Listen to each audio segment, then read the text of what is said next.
to talk about Kennedy. I don't think Lee Harvey Oswald shot him. I think that's pretty much guaranteed. I think that he was probably killed by some sort of...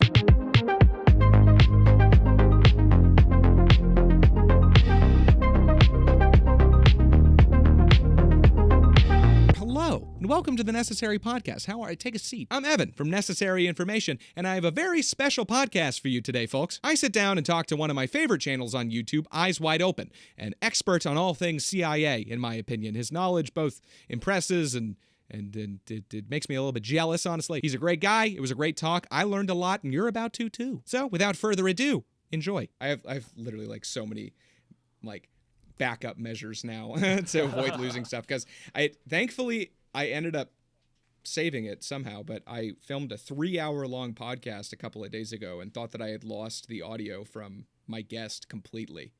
Yeah. Which was I was quite drunk at the end of it, and I was very upset when I saw that it was gone. It was a bad time. For real, man. Yeah, no, there's nothing worse than losing that. And, I mean, it sounds like it worked out, though. I mean, yeah. You got the audio. I figured it out. I was blessed. Have you ever had any experience with, losing a good chunk of work, YouTube-wise or otherwise? Only once. And it was actually for part 3 of my series. I don't know if you remember, I did that animated map. It's the only time I've ever tried to do anything kind of sort of animated. There's a little bit of that in my new video coming out, but oh, cool. Where there's this sort of line that crosses across and shows where the dope is traveling essentially. Well, I spent probably 8 hours on that animation the first time around because I was new to the software and I was just figuring it out, watching YouTube tutorials. And there was one option that I clicked that said format work or reformat work or something. And by this point I was delirious. It was 1 a.m. I was just clicking around. And that essentially cut my entire timeline, deleted it all with no redo possibility. That sucks.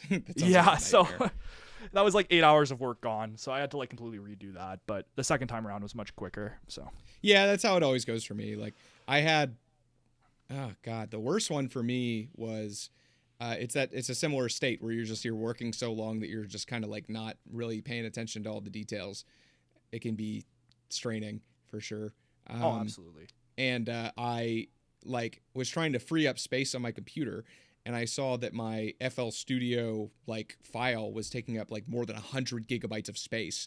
Oh, okay, and I was in between videos in my head because I had just posted part 5 of the iceberg and I was working on part 6, but I had already recorded 2 hours of footage for part 6 and had just forgotten about it. Not 2 hours of video, thank God, but just 2 hours of filming. It takes me a lot longer to film with all my takes and stuff than it actually comes on screen. I can't imagine it, man. I can't imagine it because even just me with audio takes, it takes me many tries to get some lines right. I can't imagine with your face in it too.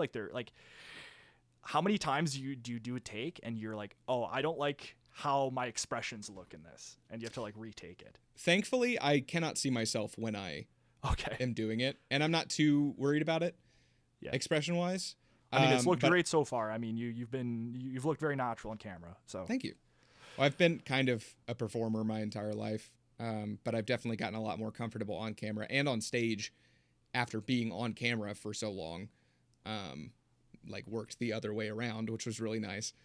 But yeah, I had a period for a while where religiously I would do at least 2 takes of every line, because I in my very first video, I had a couple of takes that I flubbed and just really did not want to set everything back up and record it again for those couple of takes. Right. So in my head, for some reason, recording every line twice was totally worth not taking the 15 minutes that it takes to set something up and record it again, even though literally it makes it take at least twice as long, the entire process. So I'm trying to get myself out of that, but I found that I have some weird OCD kind of tendencies when it comes to recording specifically, which is kind of why I don't enjoy it as much as the other parts of the process. I mean, yeah, I know that I would definitely be hypercritical if I went on camera. I much prefer just voice. I don't know. It just feels more comforting to me.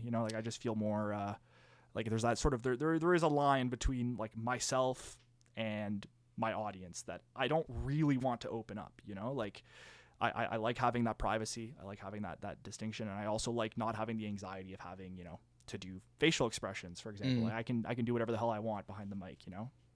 Absolutely. So. I totally get that. And I had 3 videos that were just kind of like shit posts that I would do occasionally before I like decided to start a YouTube channel where it's just audio. And from doing that is what actually made me decide to record myself, so I didn't have to look for so much damn B-roll and do so much like animation and stuff like that. Oh, you're telling me, brother. You're telling me. Jesus. That's the longest process, is finding all the B-roll. Mm-hmm. I love these kind of podcasts. I hope that other people out there will be enjoying it. Hopefully other aspiring YouTubers as well. I really like the Official Podcast has a lot of inside baseball between YouTubers.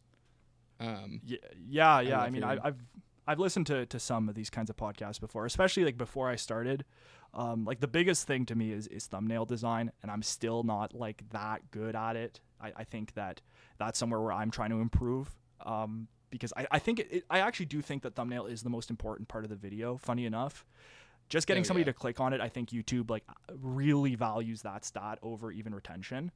But this is really inside baseball now. Like I feel like unless people that are listening are YouTubers, this is all going through one ear out the other. But I don't even mind. That did make me realize that we haven't even introduced you yet, though. Oh, done a proper open or anything. So I might just do like a quick introduction, like post. I'll just throw it in at post. But if you want to tell the audience who you are, go ahead. Yeah. So I run the channel Eyes Wide Open since March of this year.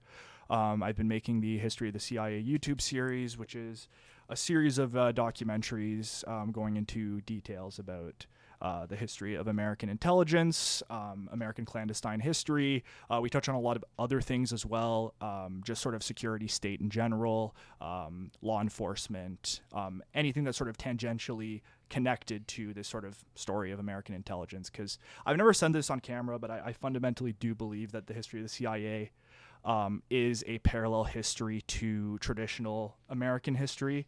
And I'm never trying to say that traditional American history is not real or is not as important. I think that these two things, these two sort of historical lines work in tangent to explain each other in a really interesting way. So I'm trying to sort of tell that story of the history of the CIA, but always tie it back to sort of the more traditional high school history class explanation of American events.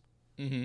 Yeah, I find that there's many things that I find interesting and unique about your content. That's definitely one of them, is just because, you know, when I listen to your breakdowns, they're so, I don't want to say linear because they can be non-linear and bounce around and stuff, but yes. your through line is just really good. Mine is, you know, I'm just covering an iceberg, so they're bouncing between time periods constantly, and I'm mostly trying to do it for entertainment value. Yep. If you guys are actually interested in the necessary information that has to be provided about the CIA, definitely go check out Eyes Wide Open. I have a lot of people that's like in my comment section like, man, I really like what he's telling me and the information, but can he stop making Family Guy tier jokes every 30 seconds? And it's like, no, I can't. It's like, it's a disease. I can't stop.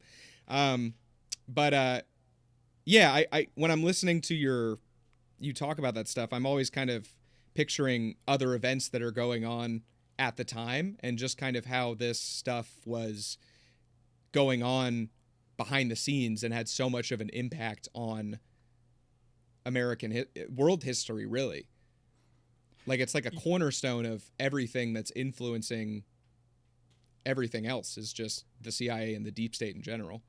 Yeah. I mean, it really, I think it really, like, taking this peek behind the curtain really exposes kind of the motivations and how, to me, everything is, it's fairly, not simplistic, but fairly rudimentary, that it's just about, you know, expanding hegemony, keeping control, keeping historical resource relationships intact, and looking at, for example, you know, the traditional history, like looking at you know, Korea, Vietnam, Iran-Contra, even, you know, trickles into traditional histories. It can seem a little bit insane.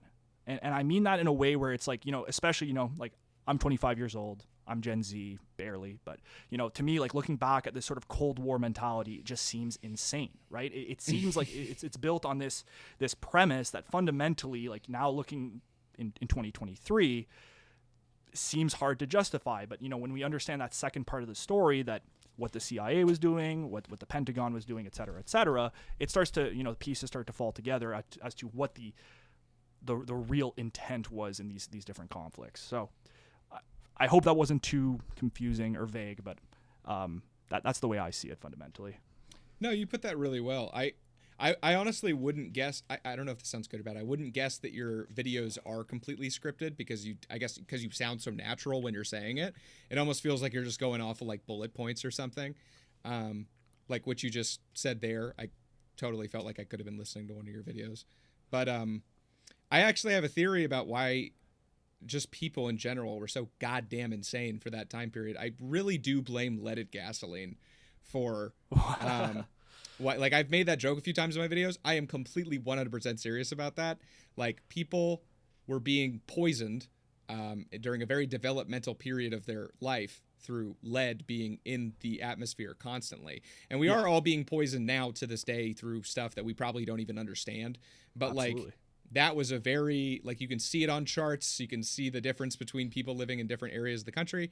And it's concerning to me still that most of the people running the country and the world, for that matter, are this same generation of people that were literally had a neurotoxin in their lungs every second of every day for their entire childhood, And those are still the people that are running everything.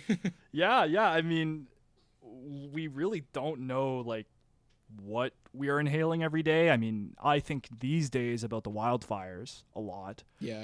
I know that there's a lot of studies that have been done about the effects of smoke on sort of brain development and brain chemistry. So I don't know what that has for us in the future, but I mean, your view on unleaded gasoline, I mean, I could say lead pipes as well could be seen as a potential as well. I know there was a massive push, I believe in the 60s or 70s. I might be off on this, on a massive, push by, I believe, the Department of Infrastructure on retrofitting old homes for lead pipes.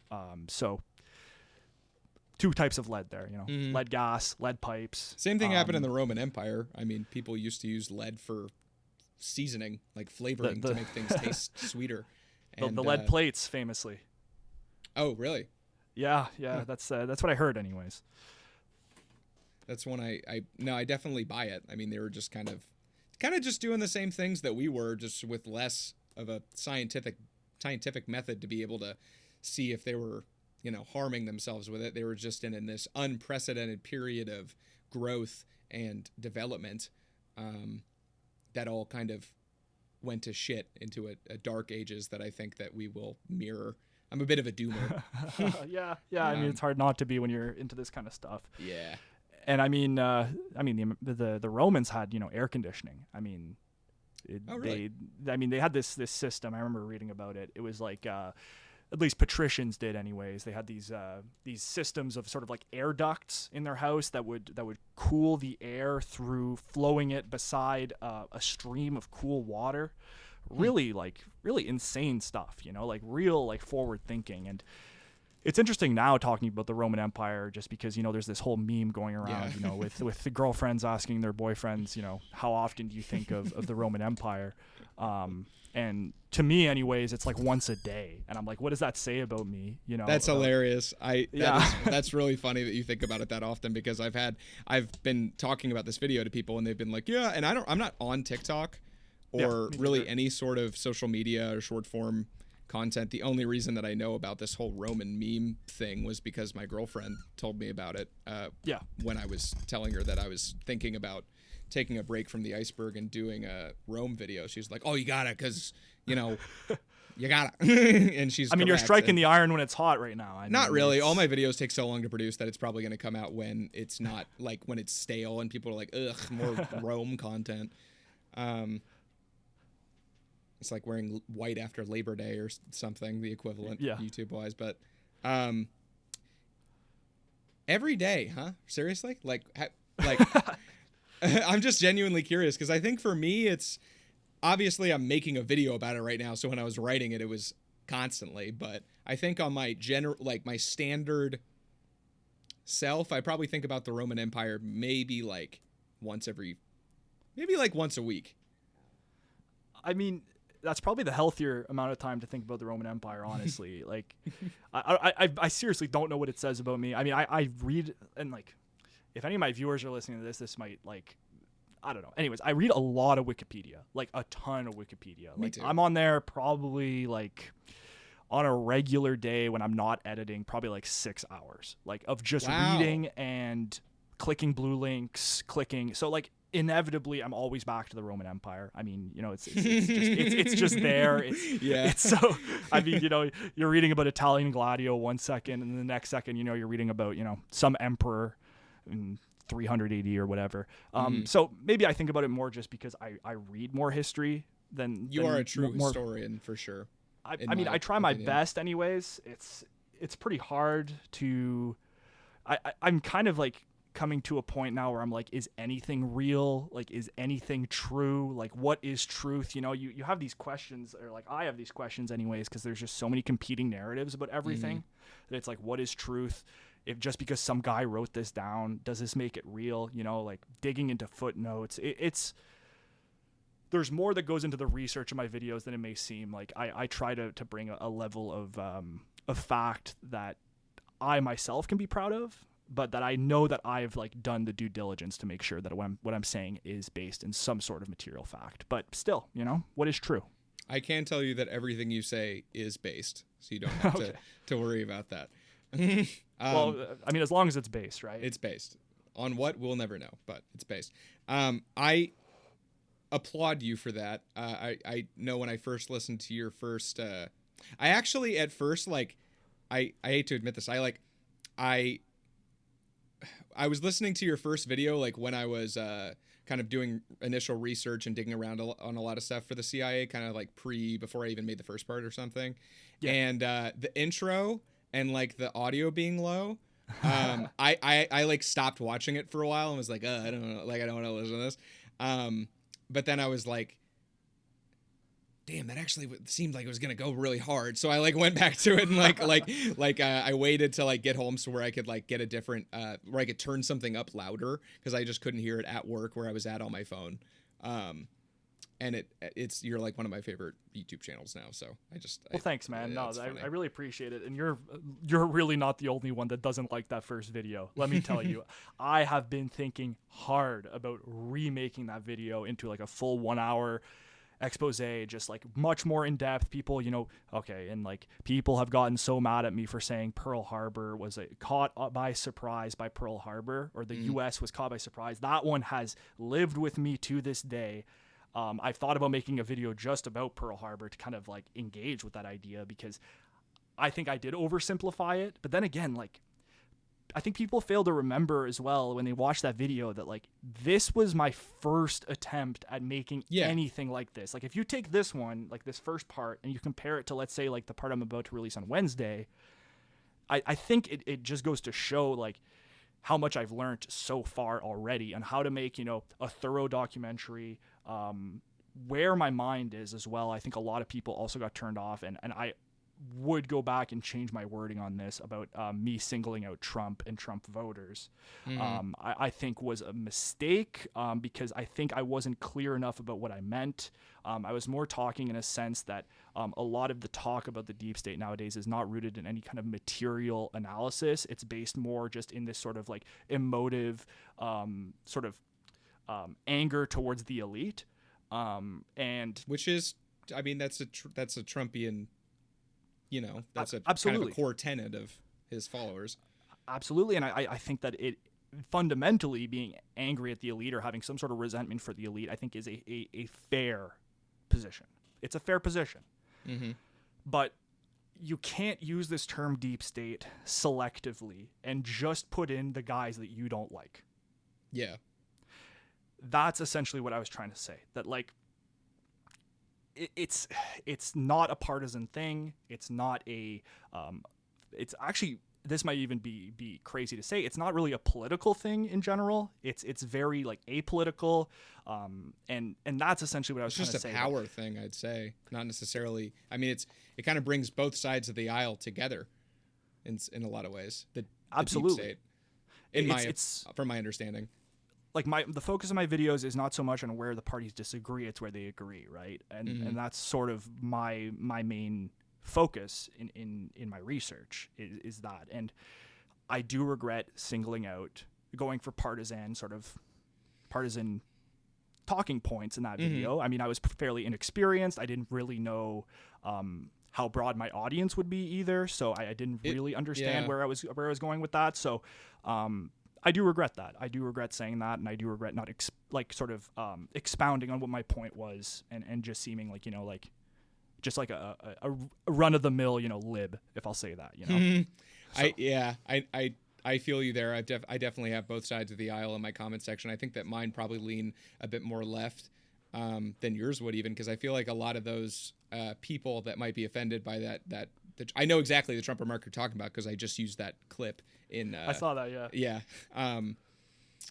Are the kind of people that would be very interested in your content, because that's kind of like, I mean, you're telling it like how it is. You know what I mean? Like, you're basically taking the type of, like, you're educating the type of people that would watch Alex Jones. You know what I mean? Not your entire audience, but I'm sure that, like, those are the types of people that would be interested in that, would also be interested in your content and have been interested in specifically the CIA stuff with my content. I mean, some, right? And I think that, like, we don't want to talk about Alex Jones too much, because I know that, like, YouTube hates even hearing the name Alex Jones, but they hate too much stuff for me to worry about podcast wise. True. So I've decided I'm gonna let these be. The videos I've had to do some major work on since I had a demonetization apocalypse, but I'm not even monetized, so like I don't even try. I mean, honestly, I think that puts me more at risk of getting my channel taken down, even if I go through the process. That's my personal perspective, anyways. You'll have to get the review and stuff. Exactly, and like, I feel like as long as there's no ads on my videos, YouTube doesn't really care, because it's really fundamentally about advertising. That's why they're doing all this censorship. It's not about. I do feel like that there are some elements of politics involved, but I think it is fundamentally about keeping the advertiser's bottom line and ensuring that their products are being shown on videos that are advertiser friendly. Essentially, I agree with you there. I think that keeping it unmonetized can kind of have the same effect, because they don't really have any reason to show your videos from a business standpoint, because there aren't ads on them. Yes. So, I know that you're kind of keeping it demonetized to keep it up and to try not to get like shadow banned from them not wanting ads to be on, like advertiser unfriendly content. But also at the same time, got to consider that not having ads on anything means that they have no reason to show your stuff from a business point of view. And honestly, your stuff, it's not like it's, I don't know if they would perceive it as like conspiracy or as political. Like, I see your stuff as historical, as a history channel. You know what I mean? Like, as an educational history channel. And I personally don't think that I know that you had that. So Eyes had a video about mainly about substances and the CIA's involvement with them, and that got age restricted because YouTube has a rule against really any talk about drug trade organizations is how they phrase it in their guidelines. I also had a video get the only video I've had age restricted was about a drug trade organization. So I know you had that, but I do think that the majority of your videos would be monetized as is, and that they would be showing ads on them. Yeah, it's interesting on that that video I made about substances. My next video and my next 4 videos are going to be about substances, which makes me a little worried. But at the same time, like, I think there are other factors, and you actually brought this up in a Twitter DM that it might have been the thumbnail that did to the naked eye or to some whatever AI algorithm they have could have looked like blood, right? It could have looked like gore. I think that may have been somebody else. I think that may have been somebody else that told you that. Maybe I'm misremembering. Yeah, but there was also I did have a lot of footage as well of people using substances as well. So yeah, I've had a video demonetized for once. I used one scene from Pulp Fiction of him getting the gear and like doing stuff, and they specifically, when I requested a manual review, said, you know, you can't have use in the video, which obviously I should know. It's like every time they like clip me for something, it's like, well, yeah, I should have thought that like that's not, you know, monetizable, but at the same time, it's like I'm trying to make what I consider to be like art here, and I don't really want to think about, you know, advertiser restrictions, but that's just comes with the territory if you want to make money. Yeah, like I had to get really creative with this new one. Like I don't say the word heroin once. And you can bleep me for that one. I'm not going to worry about the podcast stuff. It's too much to worry about. Like I didn't use that word once. And I got pretty creative with my clip selection to try to like, you know, use images that evoke those substances without actually showing videos of them. So hopefully it passes. If it doesn't, I might honestly try to re-edit it and try it again. But yeah, at this point, it's like my core viewers will check and they'll watch my videos. So yeah, that's really the important thing. Mm-hmm. Absolutely. You know, man, now that I'm putting more thought into it, I think that it would be a good idea to get it monetized. I know that the initial check is scary, but when you are monetized, you can run checks on your videos before you put them out. So like when I go to put out a video, you do a self check where you turn on monetization when you upload, and then you say if it includes, you know, censored profanity, blah blah blah, and it gives you options to be like uncensored profanity, like this is not monetizable basically on the self check.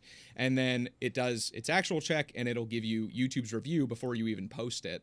And obviously it does, you know, a check for age restricted content as well, although I believe age restriction is more of a manual review thing once, because people will review your videos even if they haven't been flagged by the automated system.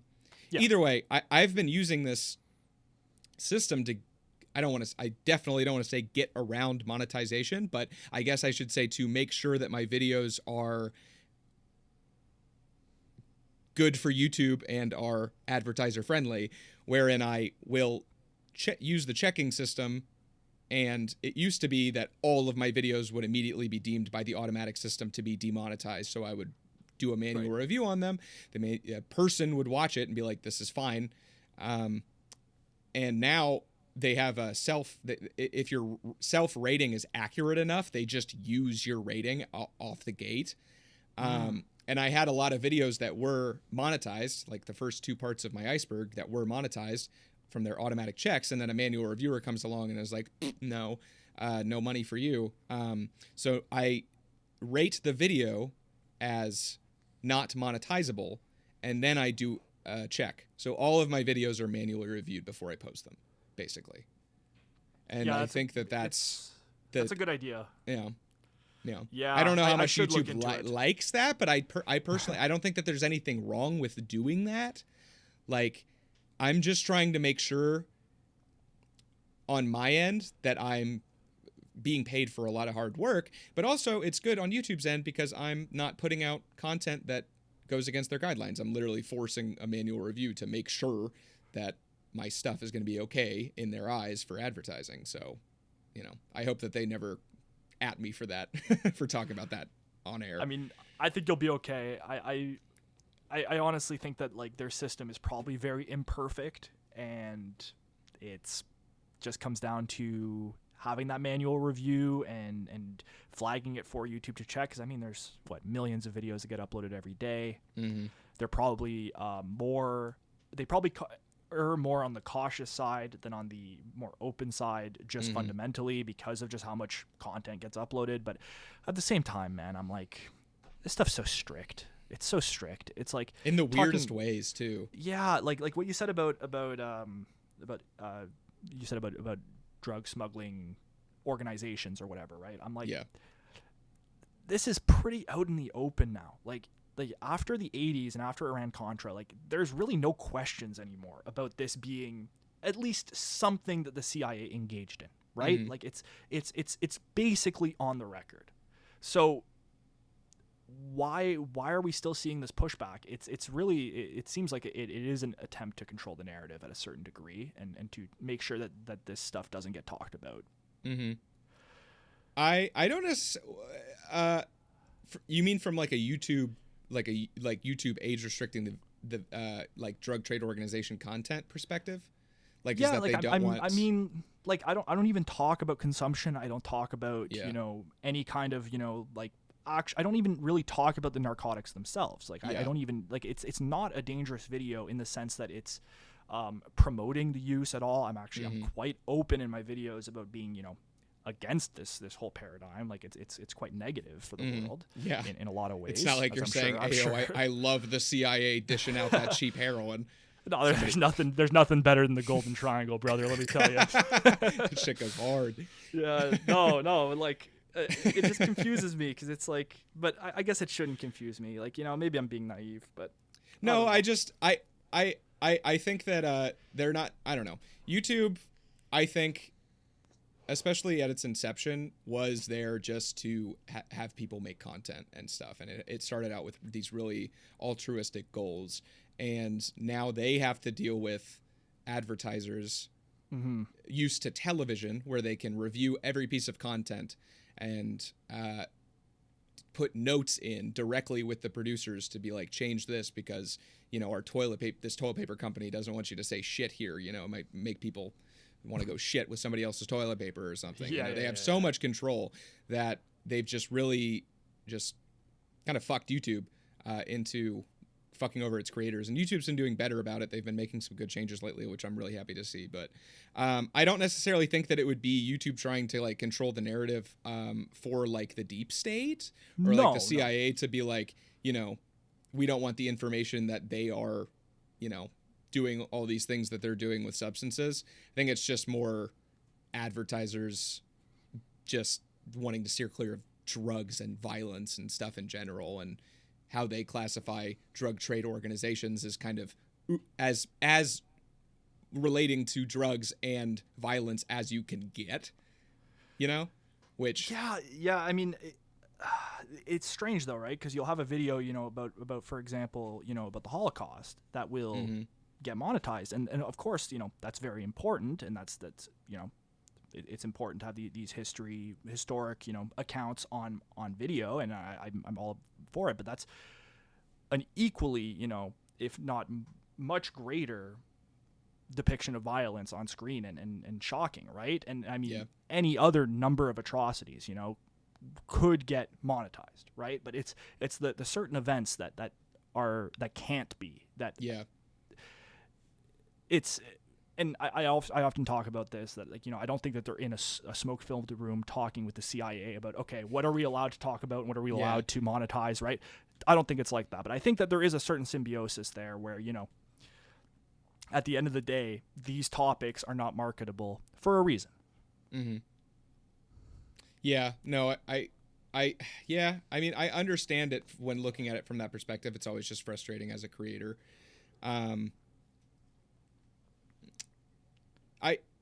It's interesting that you kind of bring up the Holocaust and like Nazi stuff. They are quite sensitive about that, but I think that they used to have a very hardline stance. From my talks with YouTubers that have been doing this a much longer time, where they would get their YouTube, like any mention of World War II, like in general, might get their video demonetized. That's I know, insane. like Mr. Beat, I think I've talked to you, but that I've talked to him about some stuff, and he has had lots of issues with demonetization, and he's a clean ass dude. He is a super clean YouTuber, and it's just the topics that he has talked about. 9/11, they are like anything relating to that is done. Like just the fact that I said it in this video will probably mean that it will get demonetized, even though I'll probably do the manual check with it and all that. But the channel I'm posting it on right now isn't even monetized. Okay. So I don't have that option. Posting it on a second channel. It only has like 900 subs or something. But how quickly did you get to 1,000 subs, by the way? Like I after had well, it's not really fair. I had 900 when I started. Because of the previous videos. Yeah, so I started making videos in high school actually. And back then it was just like, very normie kind of like geography, history stuff. Like I go back and watch those videos from time to time just to like reminisce. And the Switzerland video actually has a huge like mistake in it that still gets commented on quite a bit. And that's fine. But at the end of the day, like I was making them for fun back then. I actually, I wanted to continue to make videos, and then I went to university, and life kind of got in the way, and I've kept telling myself like every single year I was like, oh, I'm gonna bring back everything you need to know, start making videos again. And throughout those 7 odd years, I progressively got more into like Cold War history, CIA history. I've always been like really into history and geography. Geography, actually, I'm almost more into than history in a lot of ways, especially flags. Like I'm a flag god. Like I'll say that out of the gate. Like I love flags. It's like a strange obsession. And that's originally what I got into YouTube with. And then now, like with this history stuff, I've just read so much about it, and I saw so little actually like so little content on YouTube that actually just gets to the bottom of it. It's just like, okay, like this is actually what's going on here. Like not like, oh, the CIA was, helping the Americans in Vietnam with certain operational missions, right? What were they actually doing? What are the actual consequences of these actions? How does it fit into the larger narrative? I was not seeing that anywhere. So I decided to give it a go. And yeah, here we are now, I guess. I've gotten way deeper than I thought I would. I'm now, like, when I first started this, I was like, okay, I'm just kind of going to spitball it. Like, I'm just going to go off of, like, sources that I've already read and just kind of tell the story as I understand it. And then I just kept unraveling and unraveling and unraveling. And now we're at a point now where I make 1 hour long videos about 1 year events that, are so, like, so obscure that, like, I'm just like going so deep for sources on this stuff. Like this new one that's about to come out, I'm actually probably the most proud of my research on. I think that I really went to some depths that even I didn't think that I would be able to find stuff for. Like I've got some great like diplomatic cables that are super obscure, and you can try to search them up on Google and they just don't show up. Like you need to go deep into the like.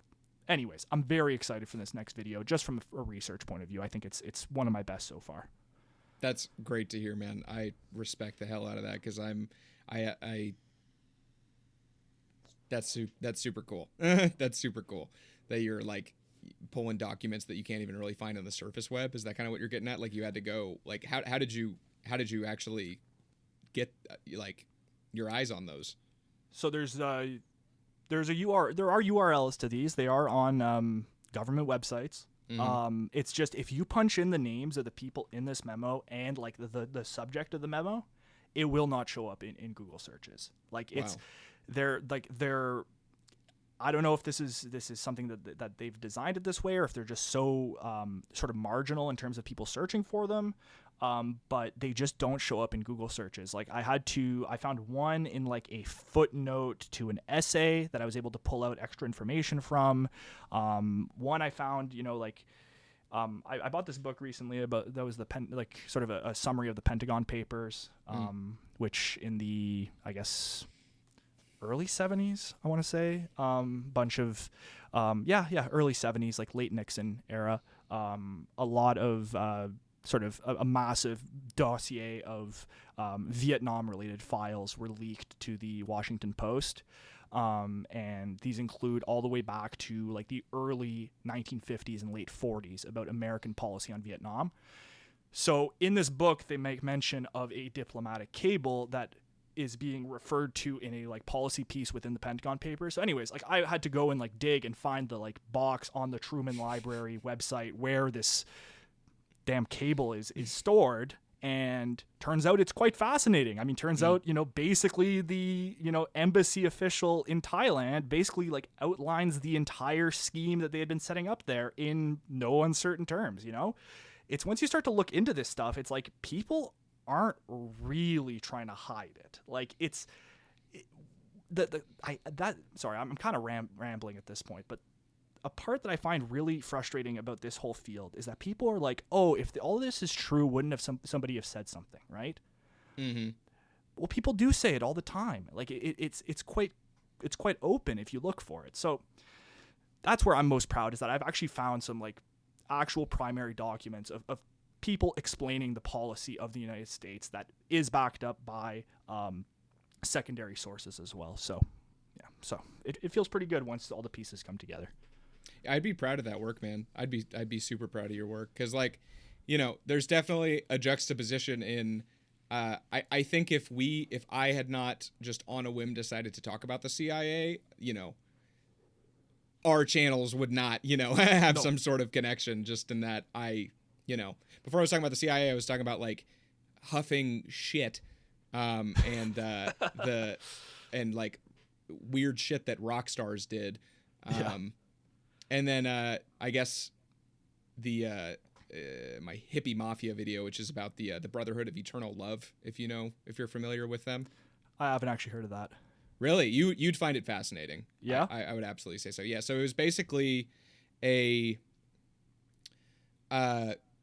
cult that was registered as a, you know, religious organization for tax purposes mostly, I think, that was a massive LSD distribution operation run out of Laguna Beach in California throughout the 60s. And it involves, you know, Timothy Leary going over there and basically becoming like their figurehead, their public-facing VP, and then he runs for governor while being the figurehead for a massive drug organization. Yeah. And I find that period fascinating in general, late 60s, early 70s, hippie era America. And it's a story that I also just could not find anything about online, and I guess I know why, because it's my only video that's been age restricted, and the views just like just leveled as soon as it got age restricted. It's just done. You know, it doesn't show it anywhere. But it's super interesting stuff if you ever have a chance to look into it. The Brotherhood of Eternal Love. Yeah, I mean, I'll definitely have to check it out, because I find that period quite fascinating as well. And that milieu, like specifically, like, you know, California, hippie, you know, the hippie movement and, you know, free love and all that stuff, right? Have you looked into like Charles Manson at all? Well, I think I mentioned it to you a long ways ago that I was hoping to do a video like entirely on the CIA's connections to Charles Manson. Yeah. And I think I reached out to you and you were like, well, I'm also working on that myself. So it would be like, you know, yeah, that's going to be super cool. I'm really excited for yours, because you are just able to go a lot more in depth than I am. What do you do outside of YouTube? I'm curious.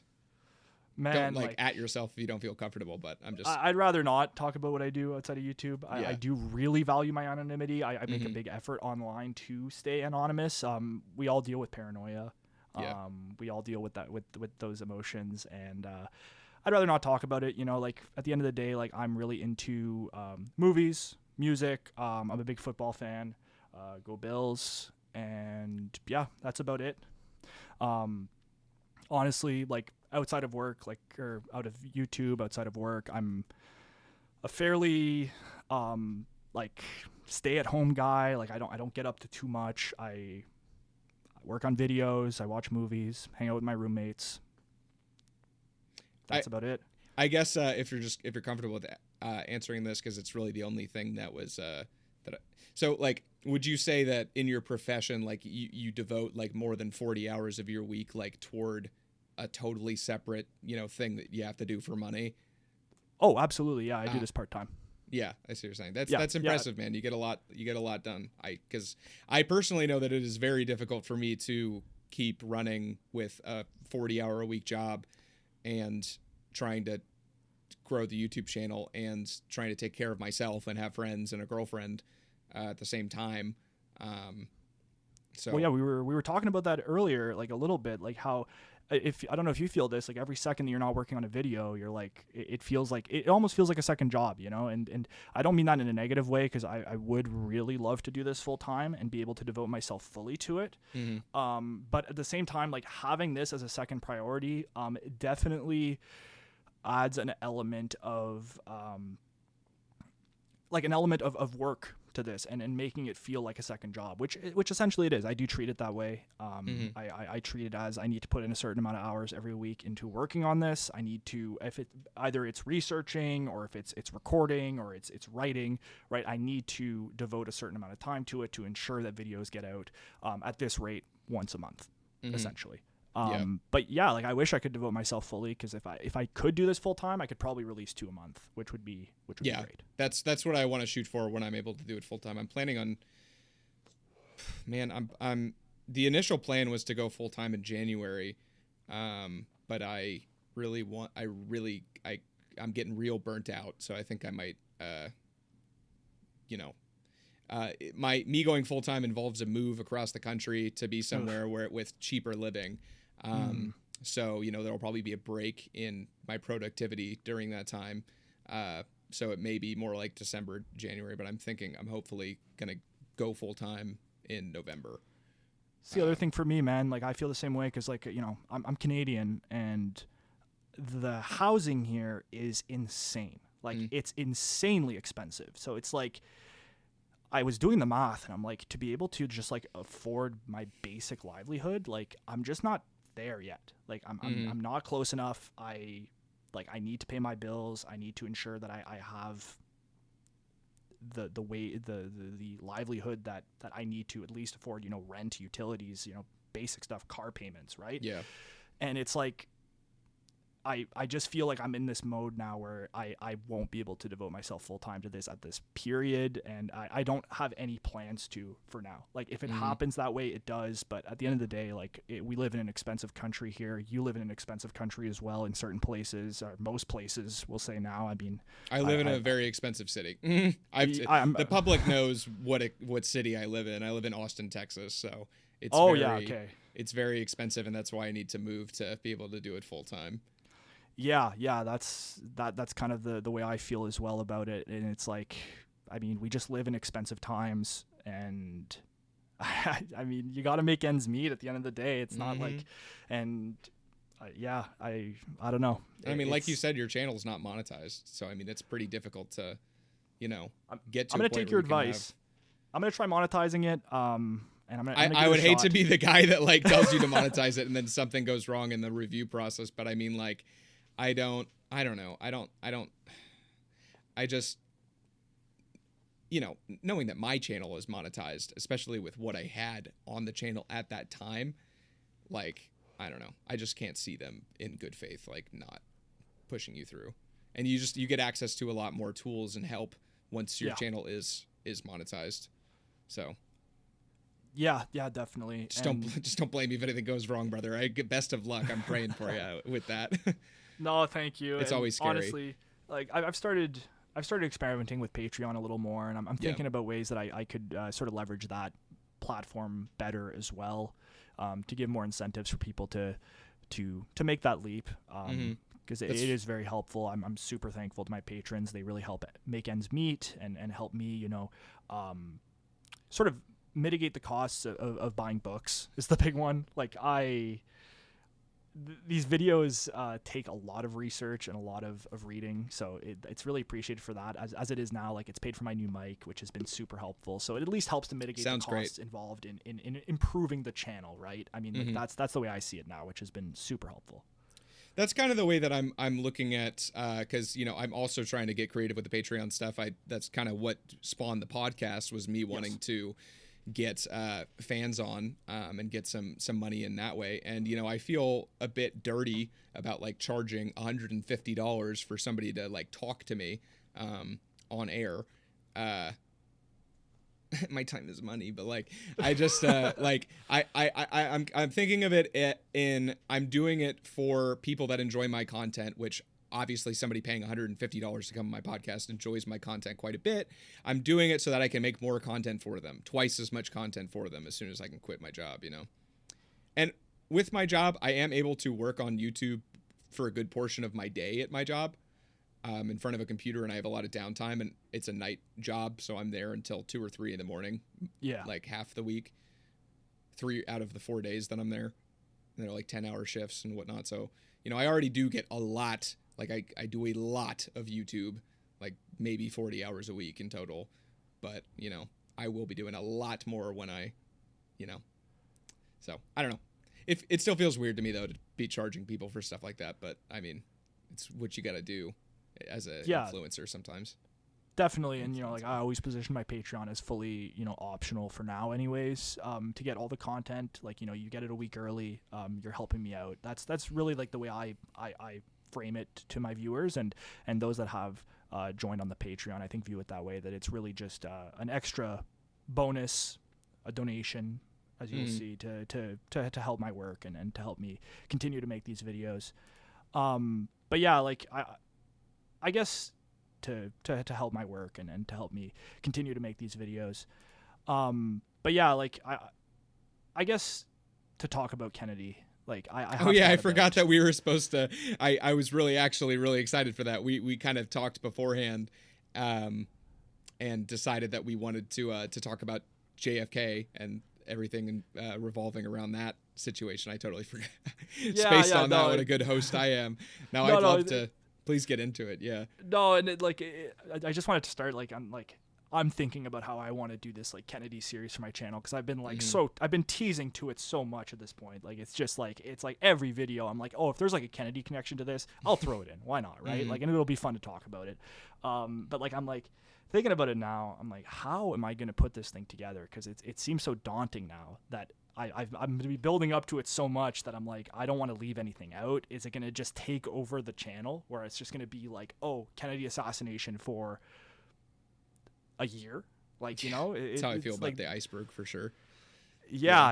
And then, you know, that then leads right into Watergate, and it's like, anyways. So in that sense, like I've been thinking about that a lot and thinking about how I want to implement that on the channel. So hopefully sooner than later too. I really want to get there. Like that's my main research interest. Like that's what I really like, my bread and butter. Like that's where I've like done most of my research is Kennedy stuff. So I really am just looking forward to get there to give my own personal perspective on everything as well. So, well, I'd love if you would enlighten me and the audience on your personal perspective, because that is an area of research with the CIA that I find daunting, just because of how many moving parts there are going on and how much stuff is covered up and all that. So, you know, I'd be curious, just, I guess, in the answer of the question, what do you think happened to JFK?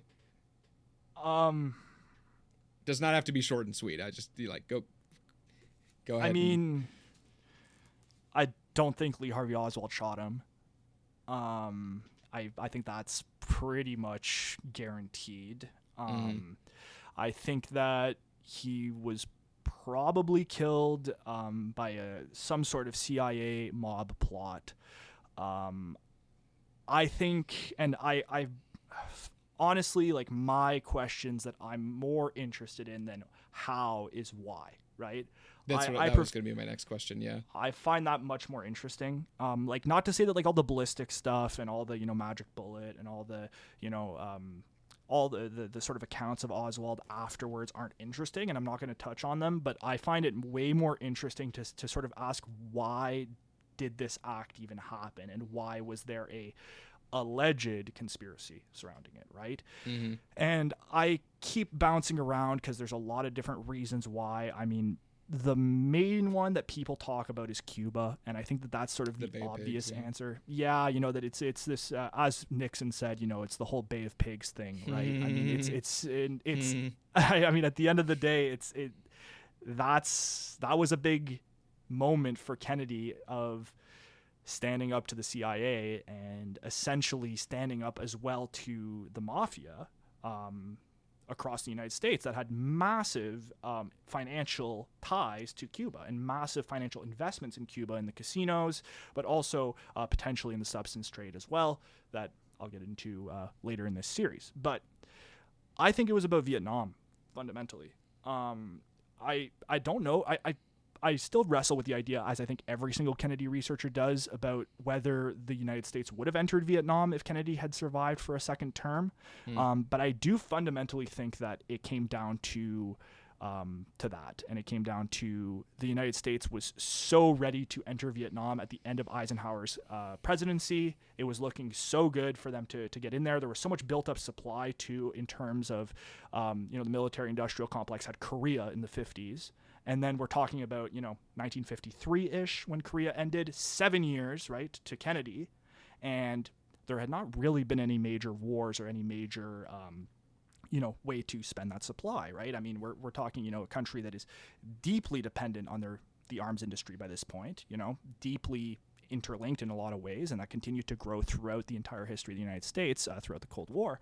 But there needed to be sort of they needed to undo a valve to let out all that pressure. They were building up armaments for a war that needed to happen, right? Mm-hmm. It's the story as old as time, even like, a lot of people say World War I, it's like it was due to just the militarization of Germany and Great Britain, that fundamentally that was one of the theories, right? It was hyper-militarization. And with me, it's that Kennedy was very hesitant about entering Vietnam, and that was just untenable. It was untenable.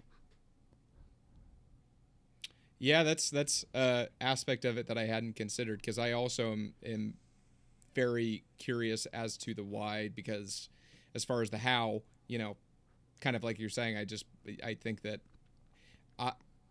the CIA connections are covered up, but kind of obvious once you start digging into things. And then the mob connections are just a gangster shot the guy that they said shot him, like, immediately, like in a closed garage with a whole bunch of police officers and reporters and everything everywhere. I mean, it's just.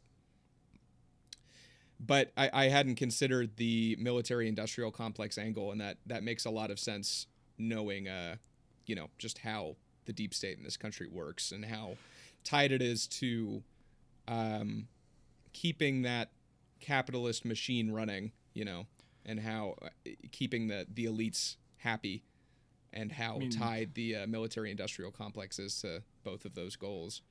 There's only one industry that's in all 50 states, and that's the arms industry.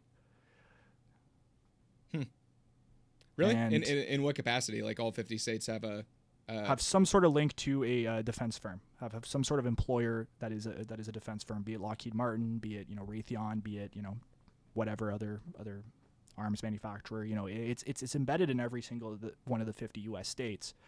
And it's funny, right? Because like Eisenhower leaves office and he says, "Oh, the military-industrial complex. It's this real thing. It's something that we need to be wary about." Mm-hmm. And my personal perspective on that actually is that Eisenhower realized throughout his time in office that Korea was a stalemate, but it was fundamentally a failure, right? I mean, they were not able to achieve the military objectives that were set out, right, which was pushing the communists out of Korea. At the end of the day, it got split. It's still split to this day. Mm-hmm. So Eisenhower, a military man, was looking at Vietnam, or at Korea, sorry, and he said, this was a military failure, right? We spent so much money on this war. We spent so much money on building up all these arms for this war, and it was a failure.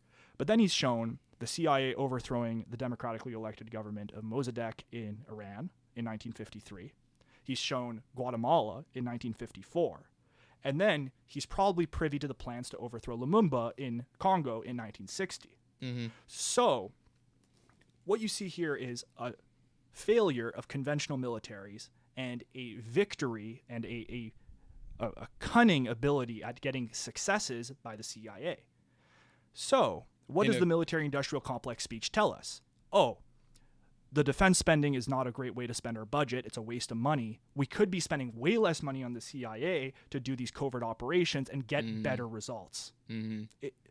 It's fairly cynical thinking. It's some would say conspiratorial thinking, but that's my perspective on the whole military-industrial complex speech from Eisenhower.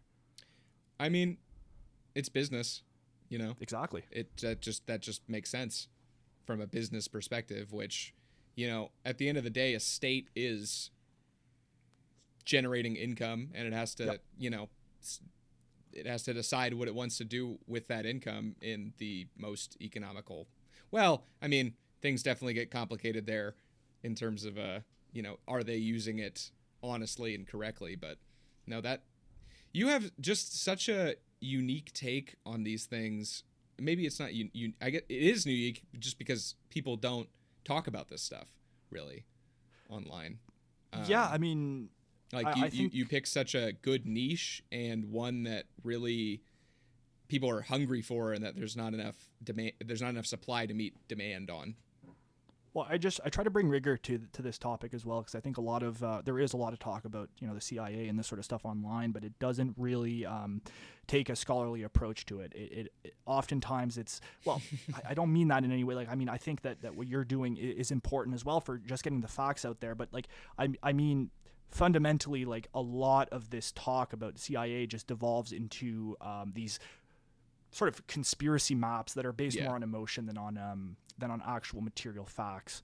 And I try to keep emotion out of my video. I try to keep it fairly rooted in material facts of money and power run the world. I mean, that's it's an essentially a realist position, and I do fundamentally believe that that's how most of these events boil down to, is just maintaining the same hegemonic system that has existed since, well, essentially the birth of capitalism and yeah. So, well, you do a great job at it, man. You do a great job at it, and I think that you're right about that.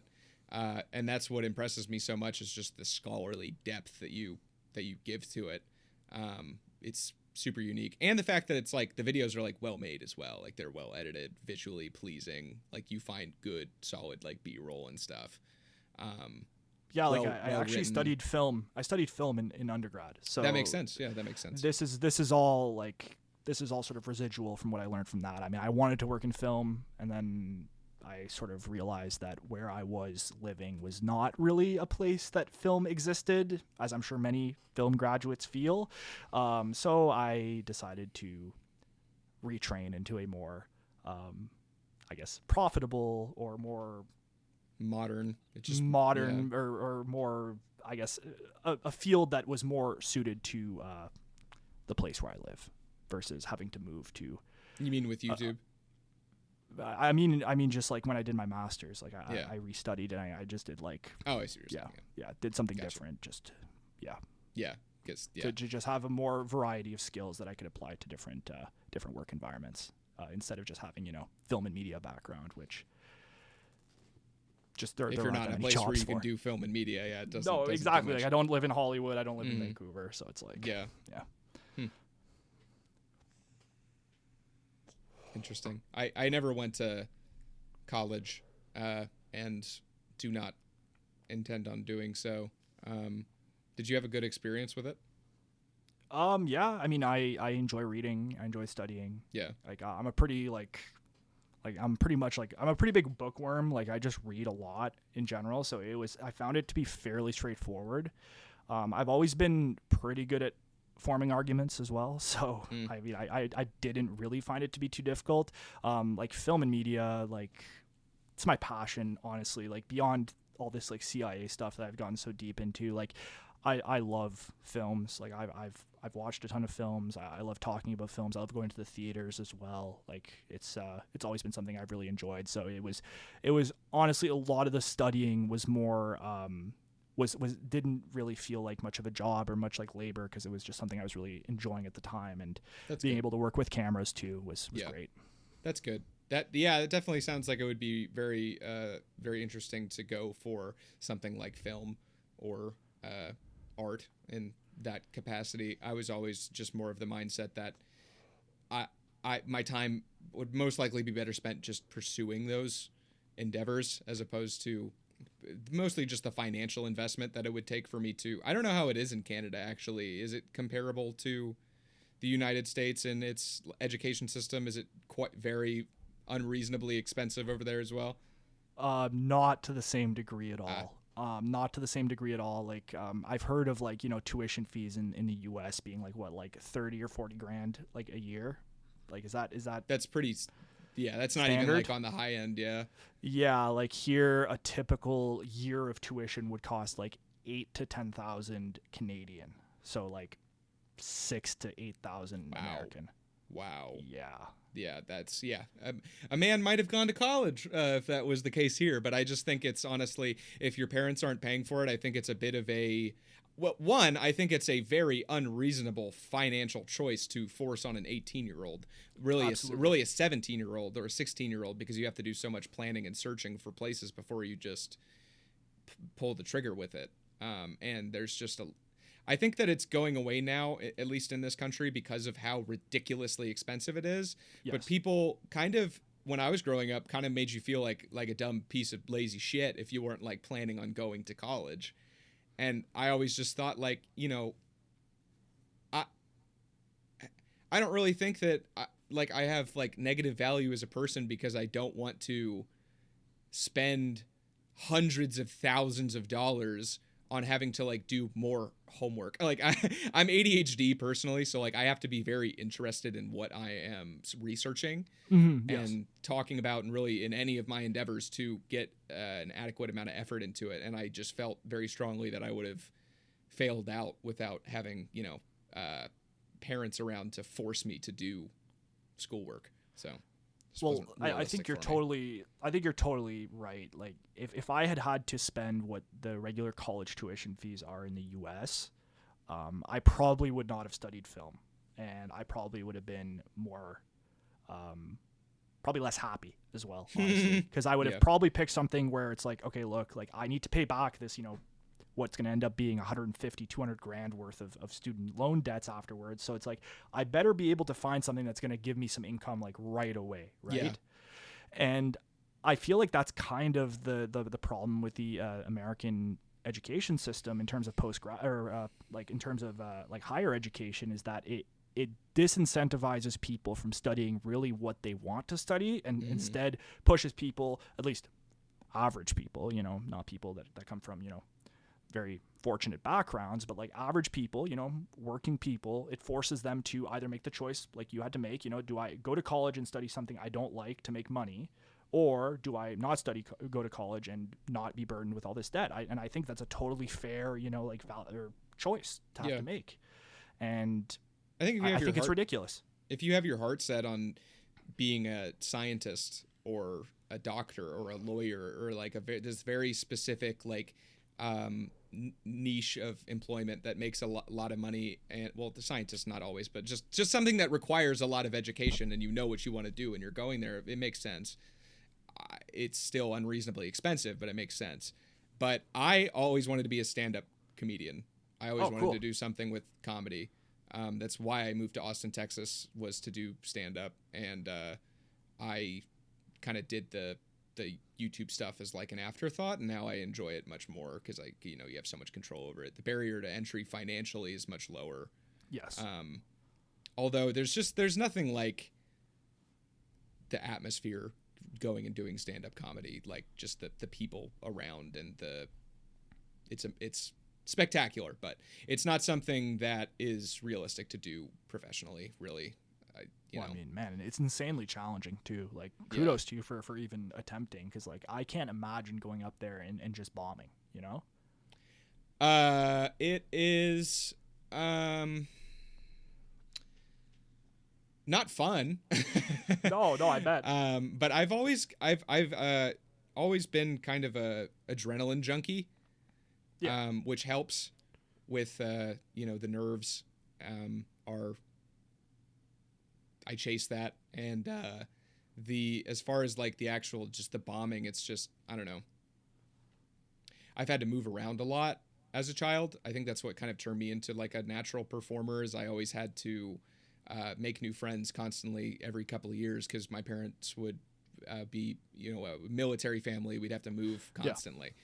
So I kind of used humor as a crutch to like almost deal with my emotions and not have to deal with my emotions, and then also just as a way to get people to like associate with me so I wouldn't be lonely. And so I've gotten very used to rejection and all the things that would come along with like bombing, where it's like after you do it a couple of times, it's just like I expect to bomb, and then I am pleasantly surprised if it doesn't go that way, which it hasn't for me, really, at least as far. I guess I'll put it like this. When you see people bomb really hard, and it makes you feel a lot better, because I've seen some people it's uncomfortable to look at. You have to go to the bathroom or something, like you got to leave because it's so painful to watch. And that's just, I've always had at least a level of competence where that has not happened to me. So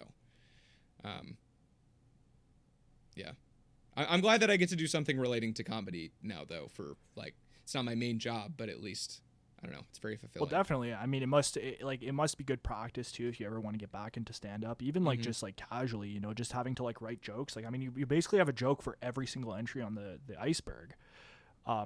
If not a joke, some quip, right? And I mean, that's you know, that's a lot of writing. I mean, and even just narrowing it down to, you know, your 10 best, you know, that can become almost a set in some cases.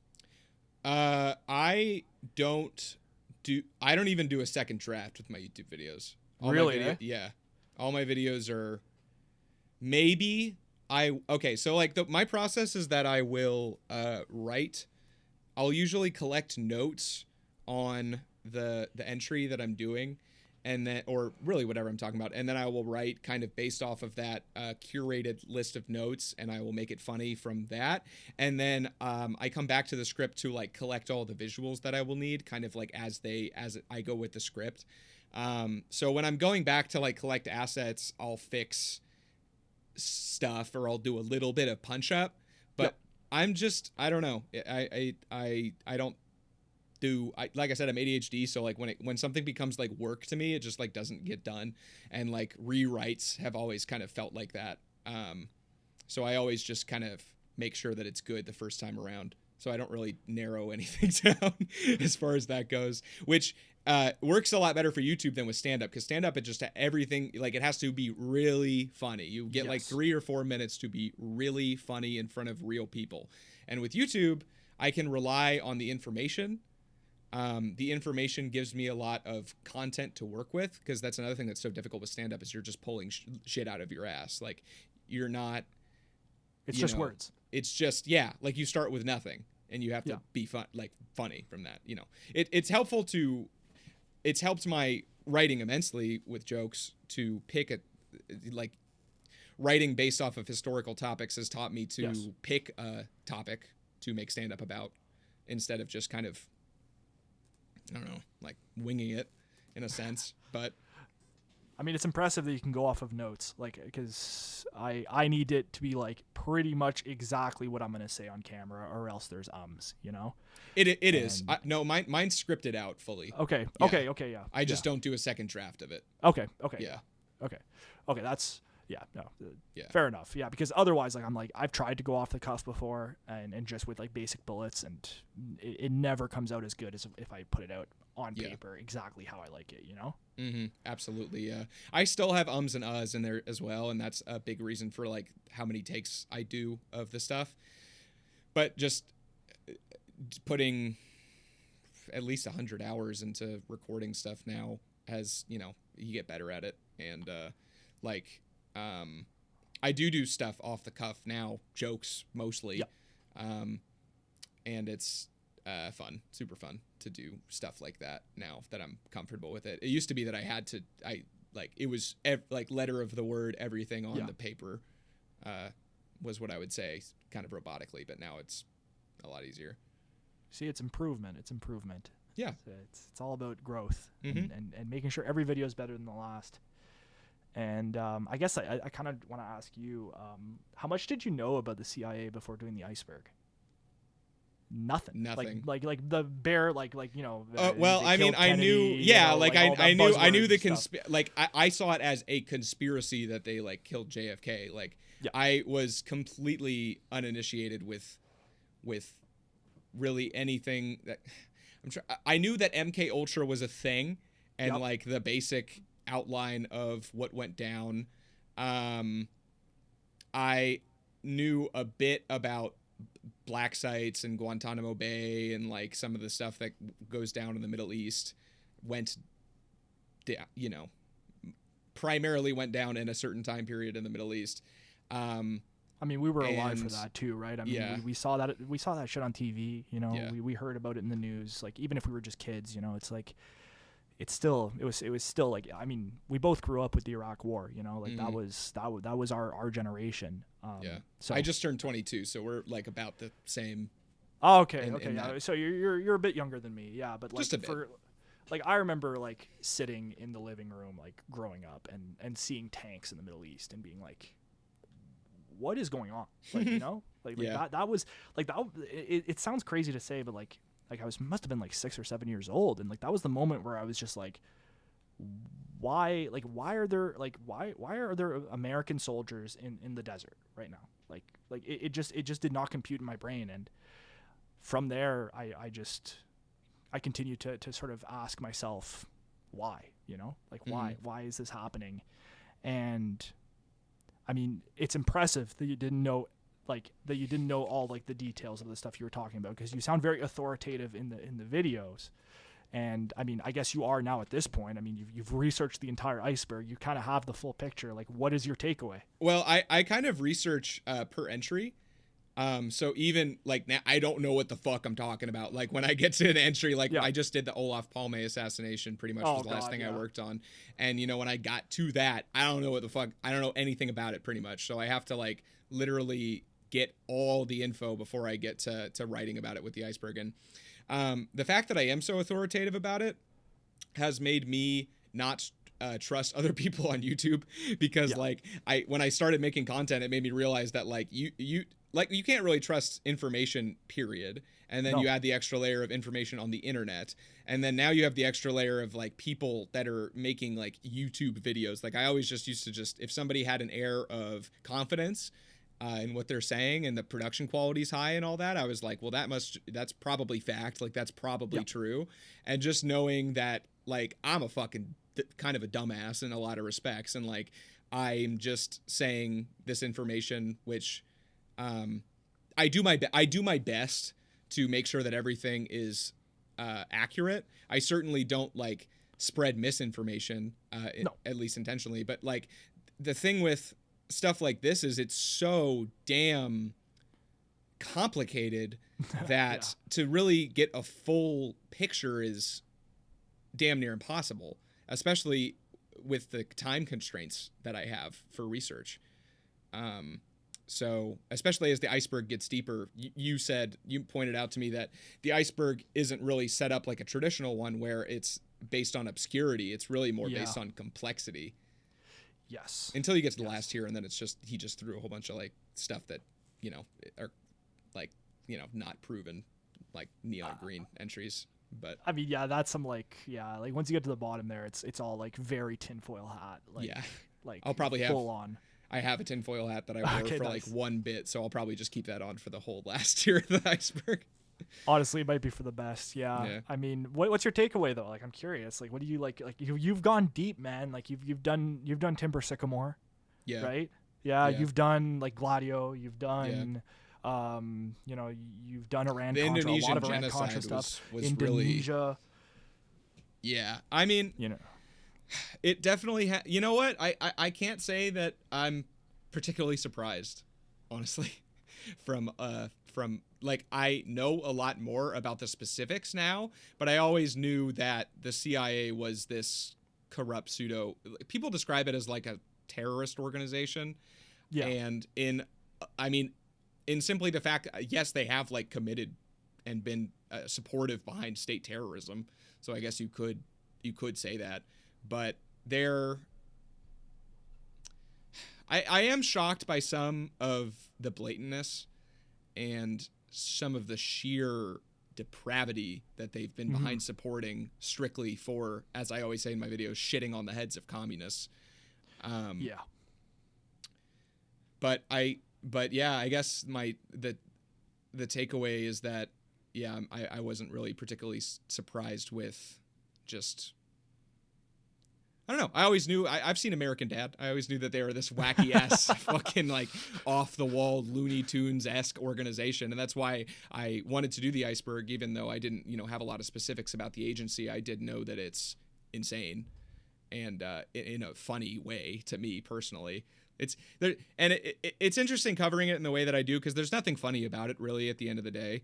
But also at the end of the day, they made an entire pornographic film to frame the president of Indonesia. Like that's hilarious. Like you can't make that stuff up.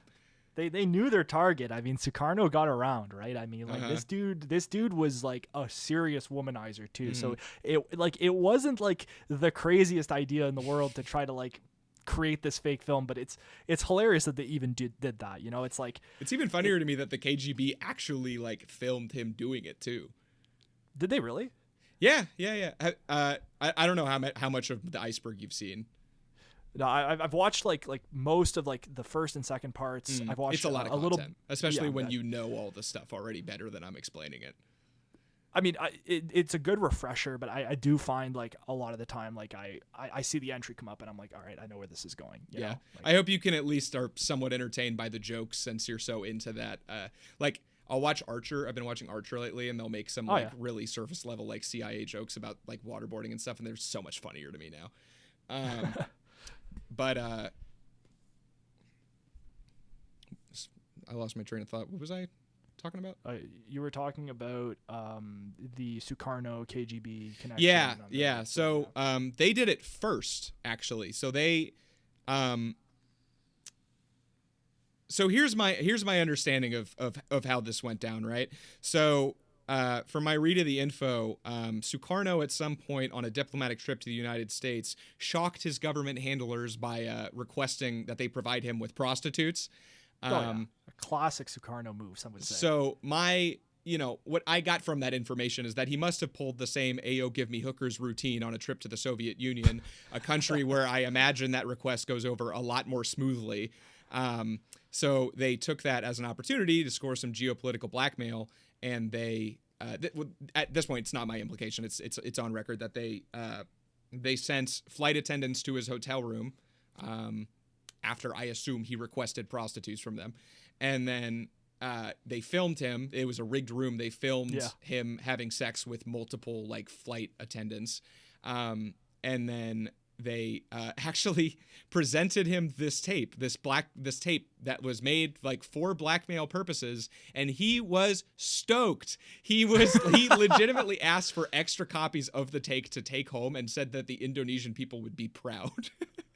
That doesn't surprise me, because didn't like the CIA tape that they created, like they released it and it just didn't have that big of an impact like in his popularity, because everybody kind of already knew that he had this. That's what I'm saying. Persona. That's what I said in the video. I'm like, why did you guys like if his womanizing is so well known of a fact that both like major intelligence agencies of the day like engaged in some way to blackmail him using his womanizing, like don't you think that people already know? Yeah. The dude had 4 wives and a mistress, for God's sake. I mean, I don't think it would change anything in his marital life, right? I mean, I think that it was all on board. But yeah, no, like, I mean, that's interesting. I didn't know that the KGB did the same trick, but it doesn't surprise me. It doesn't surprise me at all. I mean, I'm actually interested if you know, like, how deep your wealth of knowledge goes into other intelligence agencies such as the KGB.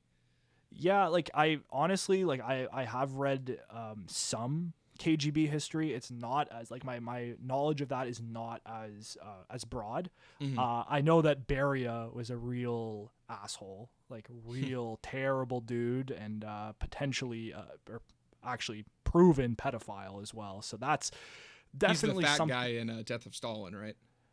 Yes, yeah. And he was like Stalin's like KGB head for the longest time, and I would definitely potentially make a video about him, just because like I think not that like Alan Dulles has any like allegations against him in that same like realm of sort of like depravity, but I think that they're good foils for each other in that sense of like, you know, you have the Russian spy master and you have like the American spy master, and you know they both did some real monstrous stuff on both degrees, and you know, I'm not one to judge which one is more of a horrific figure, but I'd be willing to say Beria just out of the gate. I think in general that's pretty kind of bad like dude. My reading of the events is that, you know, like we did. Oh, I don't even want to say we. I always feel weird saying we because like I had no fucking involvement in any of this shit. But like you know, especially you because you're Canadian. I mean, that must be interesting. has had its fair share of things as well, and we'll get to that eventually. Yeah. Oh, that's cool. That's good to see. You must just have so much to talk about. Does it ever feel kind of like frustrating that you don't get to like just get it all out there? because I have so many ideas for videos that I like want to like cover and write and make, and it's just I have to do the stuff I'm working on first, you know.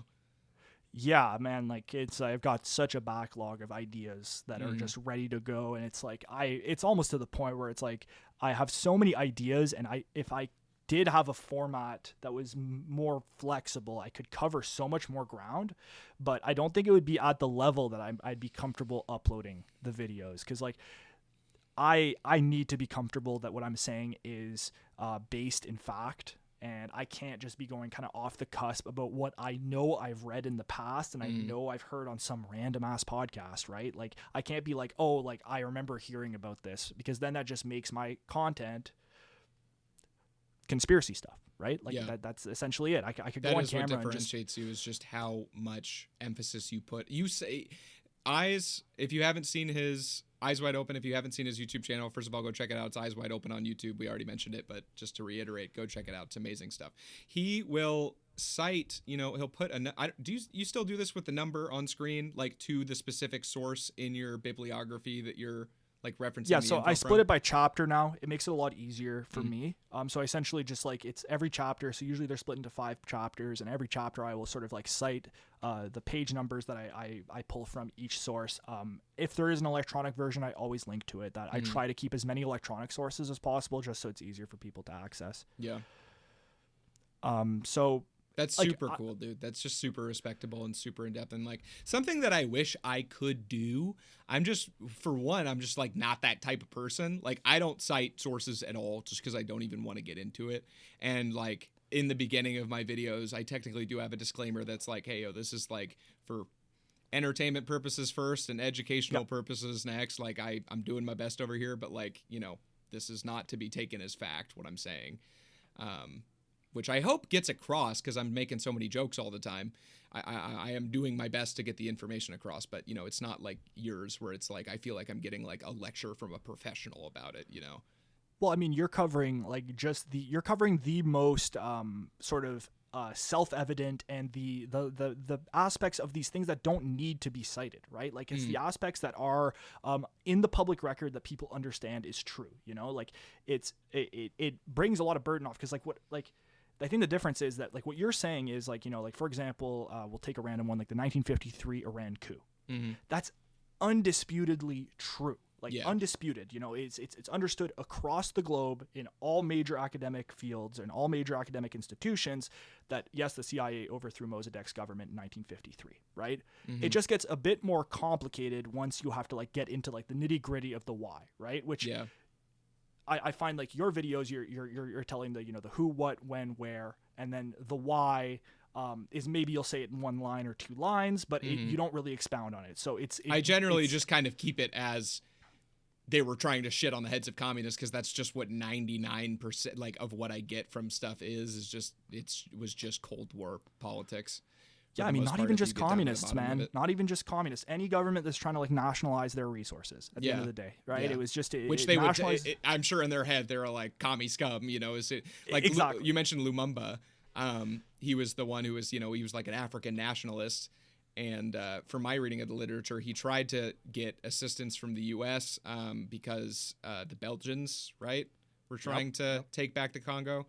Yeah, the Congo crisis, yeah. And the U.S. were like, nah, fuck you. And then he took money from the USSR, and then the U.S. was like, see, he's a fucking commie, And it's like, obvious. I mean, like, what did you expect? He still needs the aid so his country can continue being a country and whatnot. And then, the follow-up story is that then they install Mobutu, who is this, brutal dictator that leads the country for, I believe, 40 years. And then now we look at, the Democratic Republic of the Congo, one of the poorest countries in the world, even though they have massive mineral wealth and massive, massive resources to tap. And it's like, it's these moments where it's like the what ifs, like what if Patrice Lumumba had gotten in, a stable liberal democracy had been put in place in the Congo, and they'd been actually able to more equally distribute the sort of riches of the country in terms of their true resource wealth, which is undisputed. So it's these things like that's what really got me into this, right? Was Iran, Guatemala, and DRC. Those were the big 3 that really galvanized me in terms of this sort of field of research. Do you think America prefers? Well, I want to say this first. It's just you can tell that this reminded me that you can tell that I did not know basically anything about the CIA because in my first video I was pronouncing it Alan Dulles instead of saying Alan Dulles. Just a second. I think you have a beep going off here. Yeah, it stopped. I mentioned it in the first podcast actually, and I got a. We won't even talk about that. Don't worry. It's some watch that's just stuck in my house somewhere that I did not bring into this house that beeps every single day at 40 something for like 3 seconds. And I'm always like, I'm always doing something where I can't find it. And then I forget about it because it just beeps for 3 seconds every day. Anyway, do you think that like, I kind of have not a theory, but I feel I made a point in one of my videos for a little rant for a while where I was saying that, I was just there. It was kind of coup after coup after coup in the iceberg. And I was just kind of putting my 2 cents in about it that, as much as America says that it loves freedom, it on especially like a CIA and deep state level really only values American freedom and even more specifically the freedoms of American elites to be comfortable and safe and kind of have control over the rest of the country. And, I think that America would always say that it would prefer a free and open liberal democracy in any country, but that's way too unpredictable and hard to control in their eyes. I think that they would always, I said in the video, it's like America couldn't give 2 shits if something was a free and open democracy or led by a brutal dictator. But then I thought about it and I was like, well, they would really prefer that it was run by a dictator that just so happened to be an American controlled puppet, because that's the most predictable setup that you can get. You know what I mean? Yeah, definitely. I mean, I think I think you have it, and I would go like a step further that it's not about freedom in the sort of abstract sense that we think, in terms of like freedom of expression, freedom of religion, the freedoms that we enjoy here in the West on a day-to-day basis, right? It's the freedoms that the CIA is thinking about is the free flow of capital in a historic sense, in the same historic relationship that has been in place, right? So it's whatever regime will give that free flow of capital between the developing world or the global South and the core in the United States or in Western Europe. And you can even see that it's interesting, and I often think about this, the way that the CIA treated Europe versus the global South. And they understood that in Europe they had to put a lighter touch and had to take a lighter stance. Even though Gladio, was brutal and was, this whole paradigm was incredibly overt and deadly. They still had to take a lighter approach. You can't just coup the government of France and put in a dictator that's ready to, sell out all the companies to American investors. You can't do that in France because the French, first of all, they're a developed Western country, but they also understand fundamentally their rights, and they have lived with those rights since whenever, right? But in the global South, these nascent democracies, where these rights are just starting to be introduced for the first time, it was much easier to find these sort of, or to do these sort of acts, because first of all, there's no media attention a lot of the time on these southern countries, not the same as, let's say, there was a especially Madrid. Back then. Exactly, right? I mean, most people, couldn't even point out, the Congo on the map when, Lumumba was overthrown, right? Yeah. I mean, fundamentally, it's what happens there is much less important to the Western media's perspective, right? But second, it just comes down fundamentally to there has always been a antagonistic relationship between what used to be the colonial forces and the global South, and then what became, the Western bourgeoisie and the global South. So there's never been a light touch approach there. Like there just hasn't. It's always been, before decolonization, the brutal exploitation of wealth, and then it turned into, coups, assassinations, and in the case of Indonesia, what many would call a genocide. I mean, from the numbers that I was seeing, it was anywhere between the most conservative being like 500,000 and 3 million possibly deaths occurring because of the massacre in Indonesia. So yeah, I mean, I would certainly call that a genocide, a massive genocide. And we never talk about it either. I had never in my life heard of that, and I had been in a very like, you know, I had been fortunate enough to have several history teachers in school that, you know, obviously it was like the high school system, but they were just very passionate about what they did, and they tried to expose us to stuff that normal history wouldn't get into. I mean, maybe the Armenian genocide isn't the best example of that, but in American school system specifically, like, it's pretty impressive if somebody comes away even being aware of the Armenian genocide, you know, that was a thing. Yeah. I get discouraged by the educational system here often. The healthcare system makes me disgusted. An alarm went off on my phone and cut off the video, but it's back on now. Yep. Yeah, just the healthcare system here is like the thing that bugs me the most about this country, truly, because it's just, I don't know. I love my country. I think that any country where you're allowed to say that you hate it, you should at least like it a little bit, because it means that you're free enough to have some form of expression against the state. But it's just our endless pursuit towards capital is disgusting. It's truly disgusting to me. And that's just the plainest to see, is requiring somebody who is dying to give you ridiculous amounts of money to continue to be alive. I mean, that's just really as base level as you can get with it. Is if you're sick, you better be able to pay to not be sick, when just close to every other modernized Western country understands that that's not, you know, that's a gross miscarriage of a way to, you know, structure society. I mean, and yeah, we're so up our own ass about capital that we just can't do that. I mean, it's similar, you know, to the military-industrial complex in the sense that it's so ingrained, and that, like, there are so many industries that benefit from the system as it stands now, and that it's so omnipresent in American society. This sort of medical complex where it's all for profit, and there's so many people that you know are getting paid off of this that it's.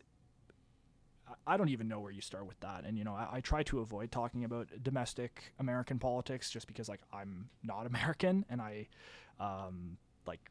try not to comment on it too much, just because I also don't have the solutions to these problems, or I still toy with these problems myself, just reading about American politics and reading about day to day. And, you know, I'm very lucky, you know, Canada does have a form of single payer healthcare, which has been very beneficial to us, but I do definitely sympathize with American medical debt, because I've heard that, like, it can get insane.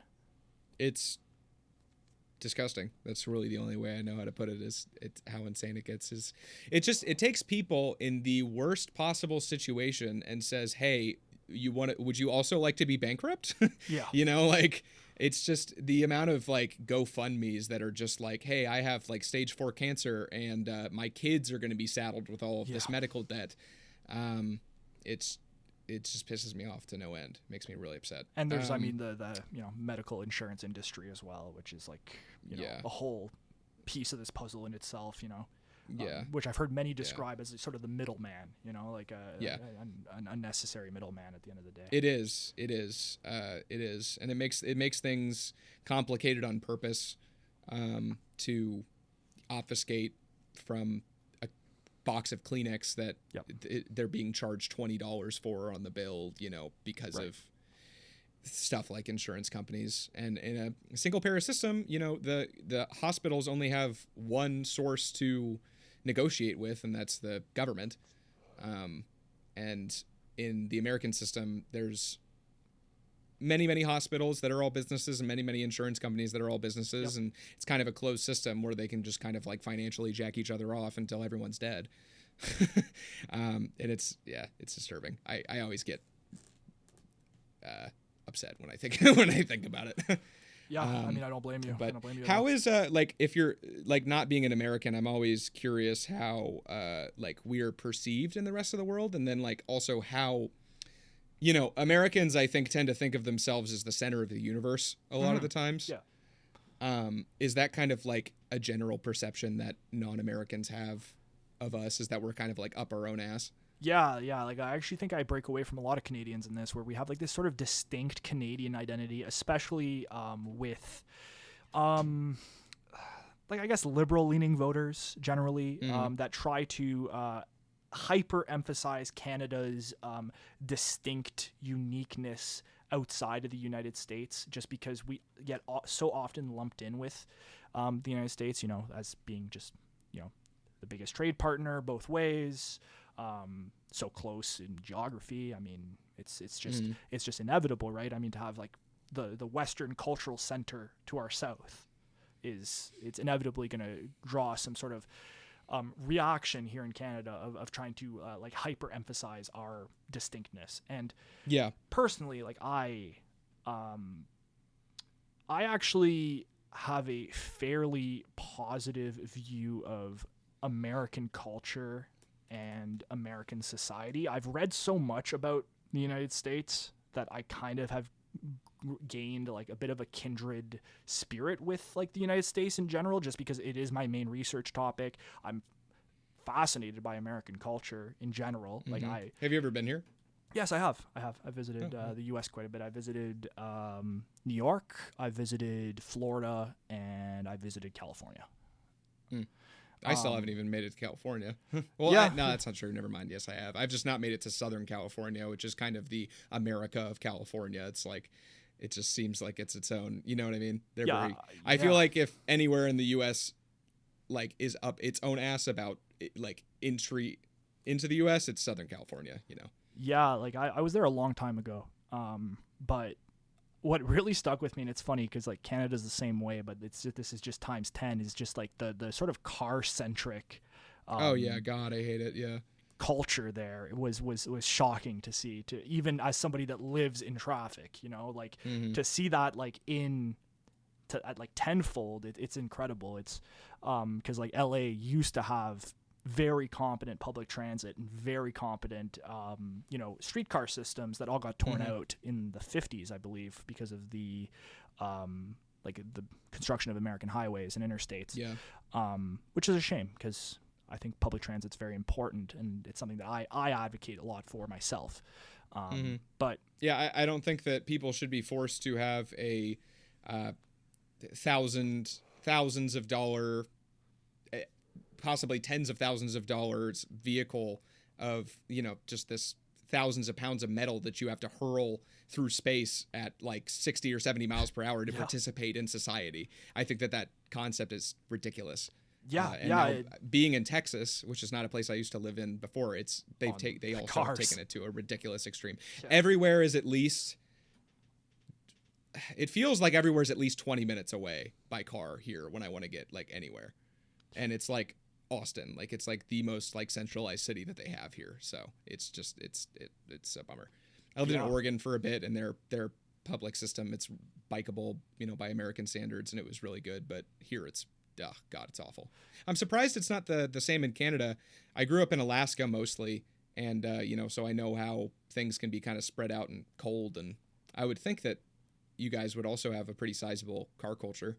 So, I mean, like, the thing is, like, it's just a ridiculous degree. I think it's up to, like, 90% of our population lives, like, right along the U.S. border. Like, basically, like, a massive majority of our population lives maybe 200 or 300 kilometers, so, like, 150 miles north of, like, of the border.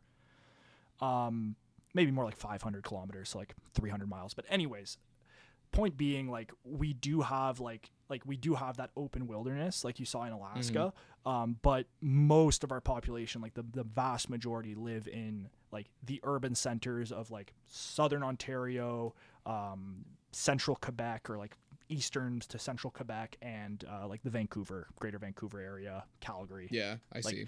So it's like we do have those huge expanses, and it's a beautiful country. I mean, immense natural beauty once you leave the cities, but we have those same sort of American style cities where most of our population lives, like Toronto, for example, which is like just absolute traffic hell, Yeah, I can imagine. Yeah. Have you been to Canada before? Yeah, I mean, I drove, when I moved from Louisiana to Alaska when I was 9, and we drove up the Alcan. So I drove through it, and I like was 8 or 9. Yeah. I think it was 9. And, basically my only experience was like staying at like a Great Wolf Lodge or something like that, like cool. some water park hotel. And Yeah, that that's was, so like, all that Canadiana. So Yeah. Canadiana. That Did you was go on the only, water slide? Yeah. Good. Yeah, I spent like the whole day at the water park there, just Good. being in a different country and being like, oh, I'm in Canada, just Yeah. as a 9-year-old. But that's my only experience with Canada. And then I've been to like Mexico and I've never been across the pond. I've always wanted to go to Asia, Europe, Africa. Not so much. I've been Africa to scares me, Europe but- once, twice, short periods, and I've always really wanted to go to Asia as well. But I've never gone. I mean, it's just the flight in general. Like, I think I'd go crazy on that plane for 30 hours or whatever it is to get to Oh East God! Asia. Wow, it's crazy. Yeah, so. Jesus, 30 hours, the whole day. Yeah, dude, I can't handle planes anymore. I used to fly all the time, and I just went on a vacation back to Oregon recently, and I feel like, dude, I know that I'm like not a kid anymore, so obviously my surface area has gotten bigger. I feel like they must have made those seats smaller, at least on American flights. Like, Yeah, I mean, they feel so. It feels so tight. It feels uncomfortably claustrophobic on there now. I mean, I saw this concept photo. I'm sure you saw it too, where people are sitting on top of each other, on the planes. Yeah, You know, they're like they're- double-decker things. They're really trying to cram as many people into these planes as possible, and you Yeah. definitely feel it. After a flight, it's it's funny to look back at pictures of like the 60s and 70s and people flying. Everybody's smoking, everybody's sitting around eating their turkey dinners. With tons of leg room and everything. Yeah. Where have we gone? The jet age is dead. It's now It's like 4 people on the whole plane. Yeah, exactly. So it's like just like that level of decadence that I think we've lost. Yeah. But anyways, it's funny. Like I love the show Mad Men. I don't know if you ever watched it before. I tried to get into it, and I saw like maybe like the first season or so, but I don't remember any of it. And it's visually pleasing and the vibe is nice, but I never really like followed the plot. But that was when I was younger, so I might give it another shot.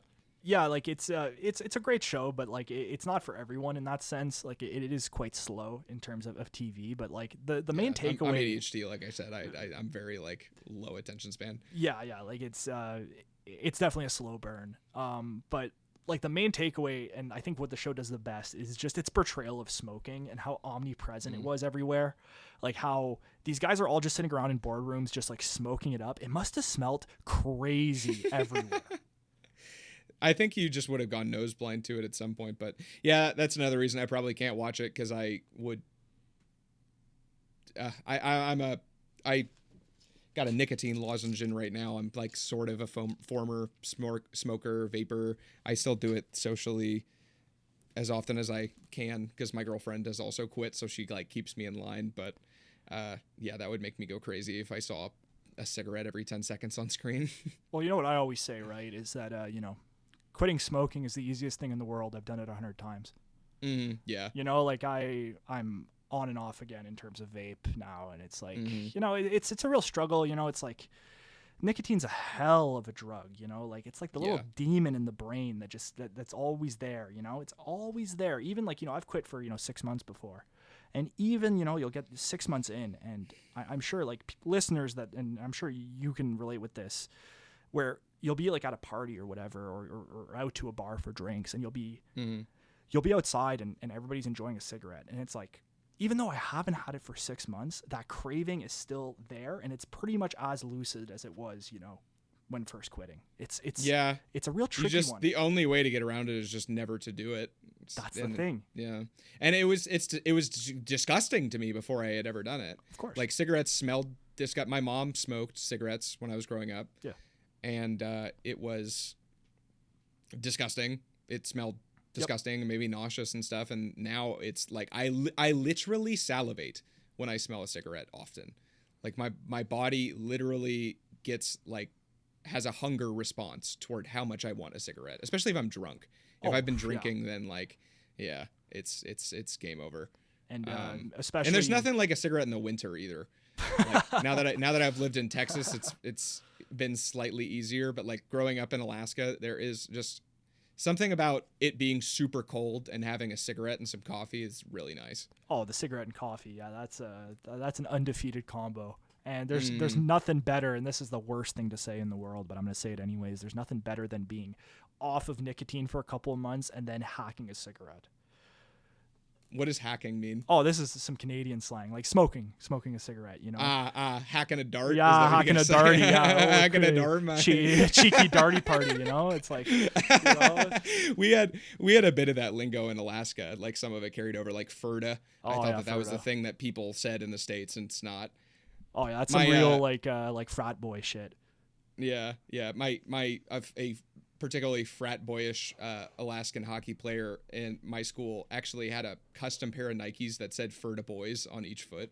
Okay. Like one foot said Ferda and the other foot said Boys. Yeah, that's good. That's good. Yeah, I remember that was like a big thing, like in 2018, 2019. Yeah. Yeah. Whatever the kids are saying now, what the Riz, your Riz the God. Riz. Yeah. I've definitely fallen. I feel like it's just so much of it is on TikTok now, and I just can't do TikTok. My girlfriend consumes TikTok, misinformation as I refer to her. It's really, really clever, by the way. I didn't mention it, but it's very clever. Thank you. I bring it up constantly on the podcast now. I'm clearly very proud of it, so I agree. Thank you, though. But she watches TikTok, so like, she'll like. She will basically like watch TikTok and then send me TikToks, but I don't watch them. We'll just watch them later. So I basically just get this like curated feed of like just actually good, funny stuff, which is pleasant. But like anytime I've used TikTok myself or like watched her just go through TikTok, it's just like most of this is like just brain rotting garbage. Yeah, I mean, it's funny. I've downloaded TikTok a few times, and I always try to like get into it, and I just never find it to be that interesting or essential.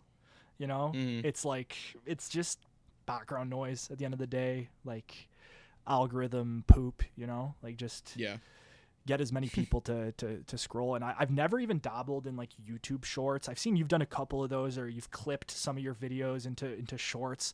Like I stopped doing shorts when I blew up on TikTok, because that TikTok's actually like the reason that my channel has any sort of following, in my opinion, just because I clipped the Black Sites entry of my first CIA iceberg, and now I think it has 2.7 or 2.8 million views.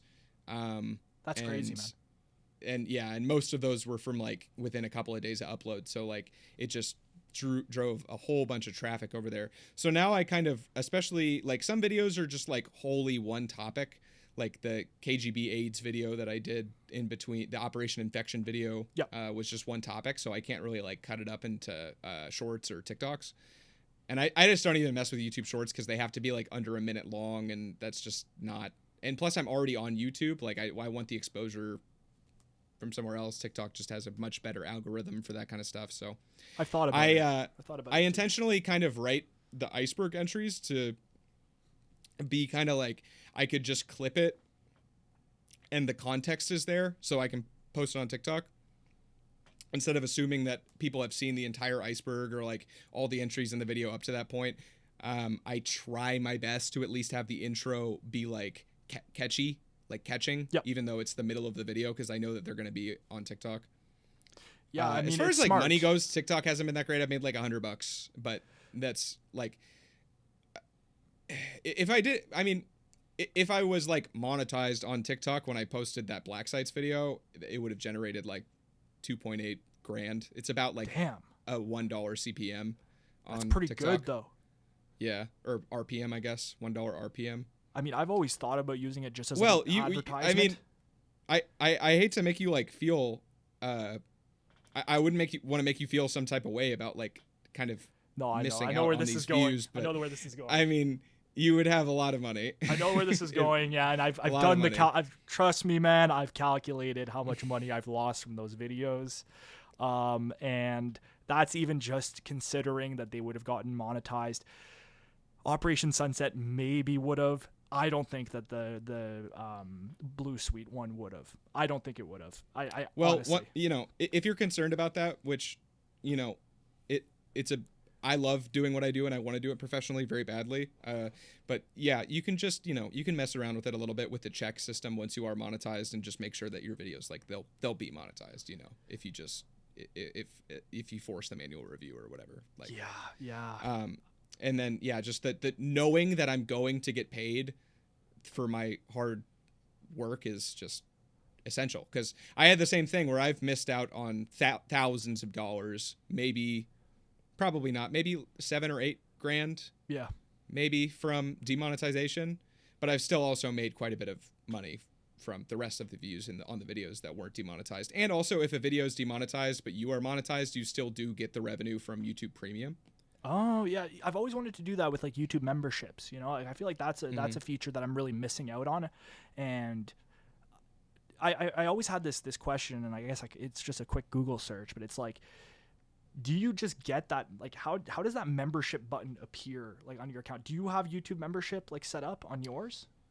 It's so, like, you have to apply for the monetization to really get any of their monetization tools. Right. But like, let's say I do get approved for monetization. Like, can I just turn on the membership button? Yeah. And then not run ads? Like, can a non-monetized video still have that, like, a membership option on? I believe so, but I've never messed with it just because I don't want to really split off from the Patreon thing, and Yeah. I just heard from my research that just it's not really like that great of a, like, people haven't had that very good returns with it comparatively, so I just haven't really decided to put any of my very splintered energy and focus toward it. Right.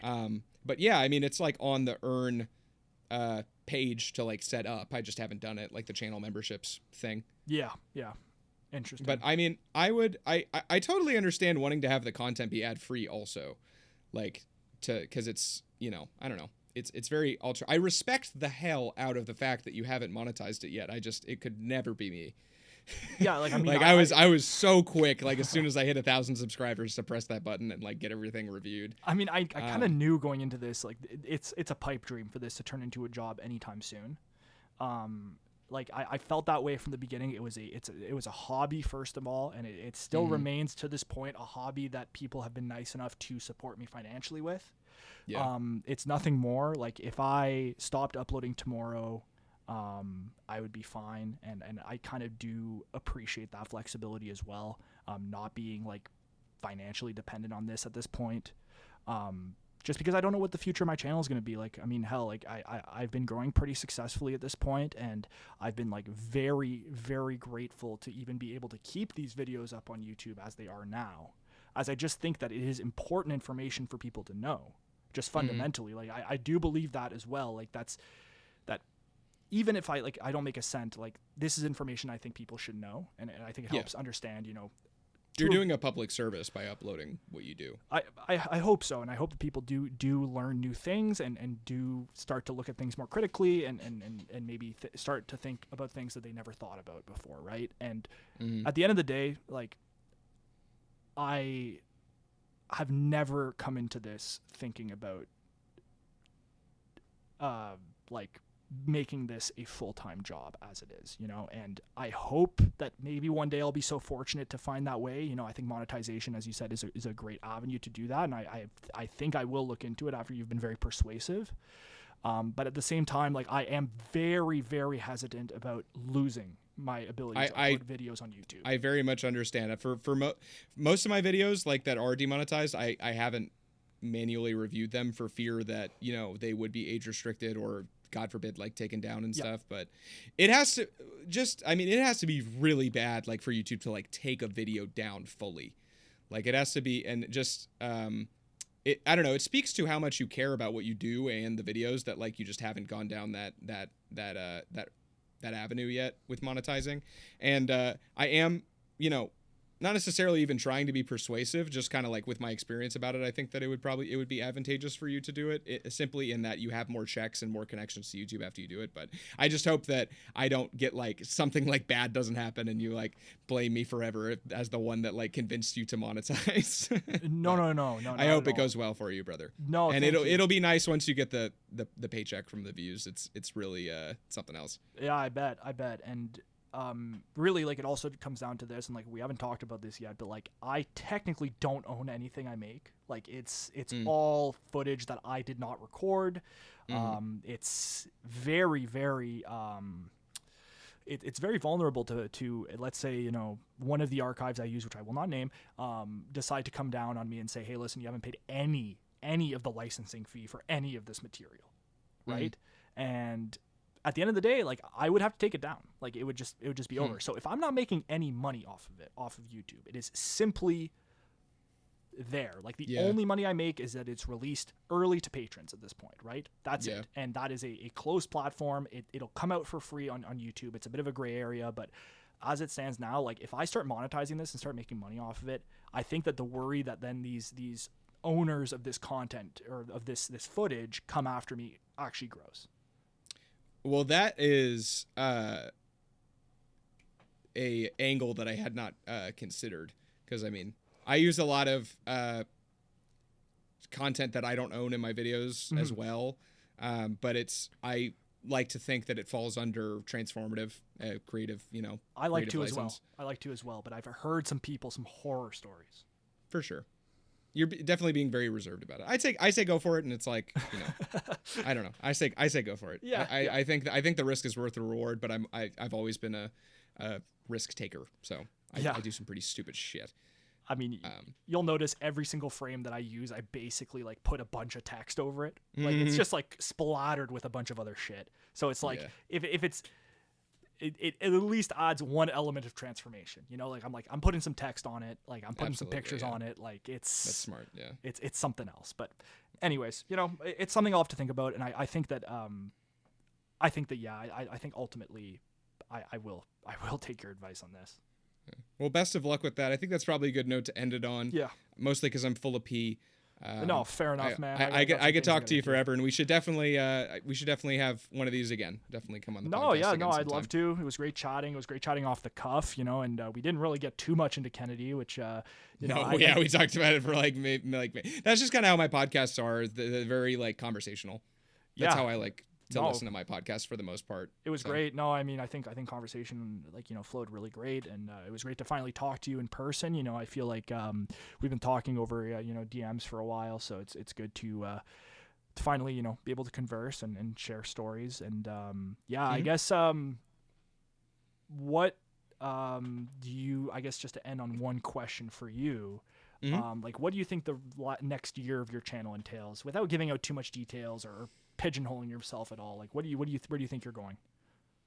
Ideally, more content as soon as I can get full time with it, which will hopefully be soon. And also ideally more podcast content.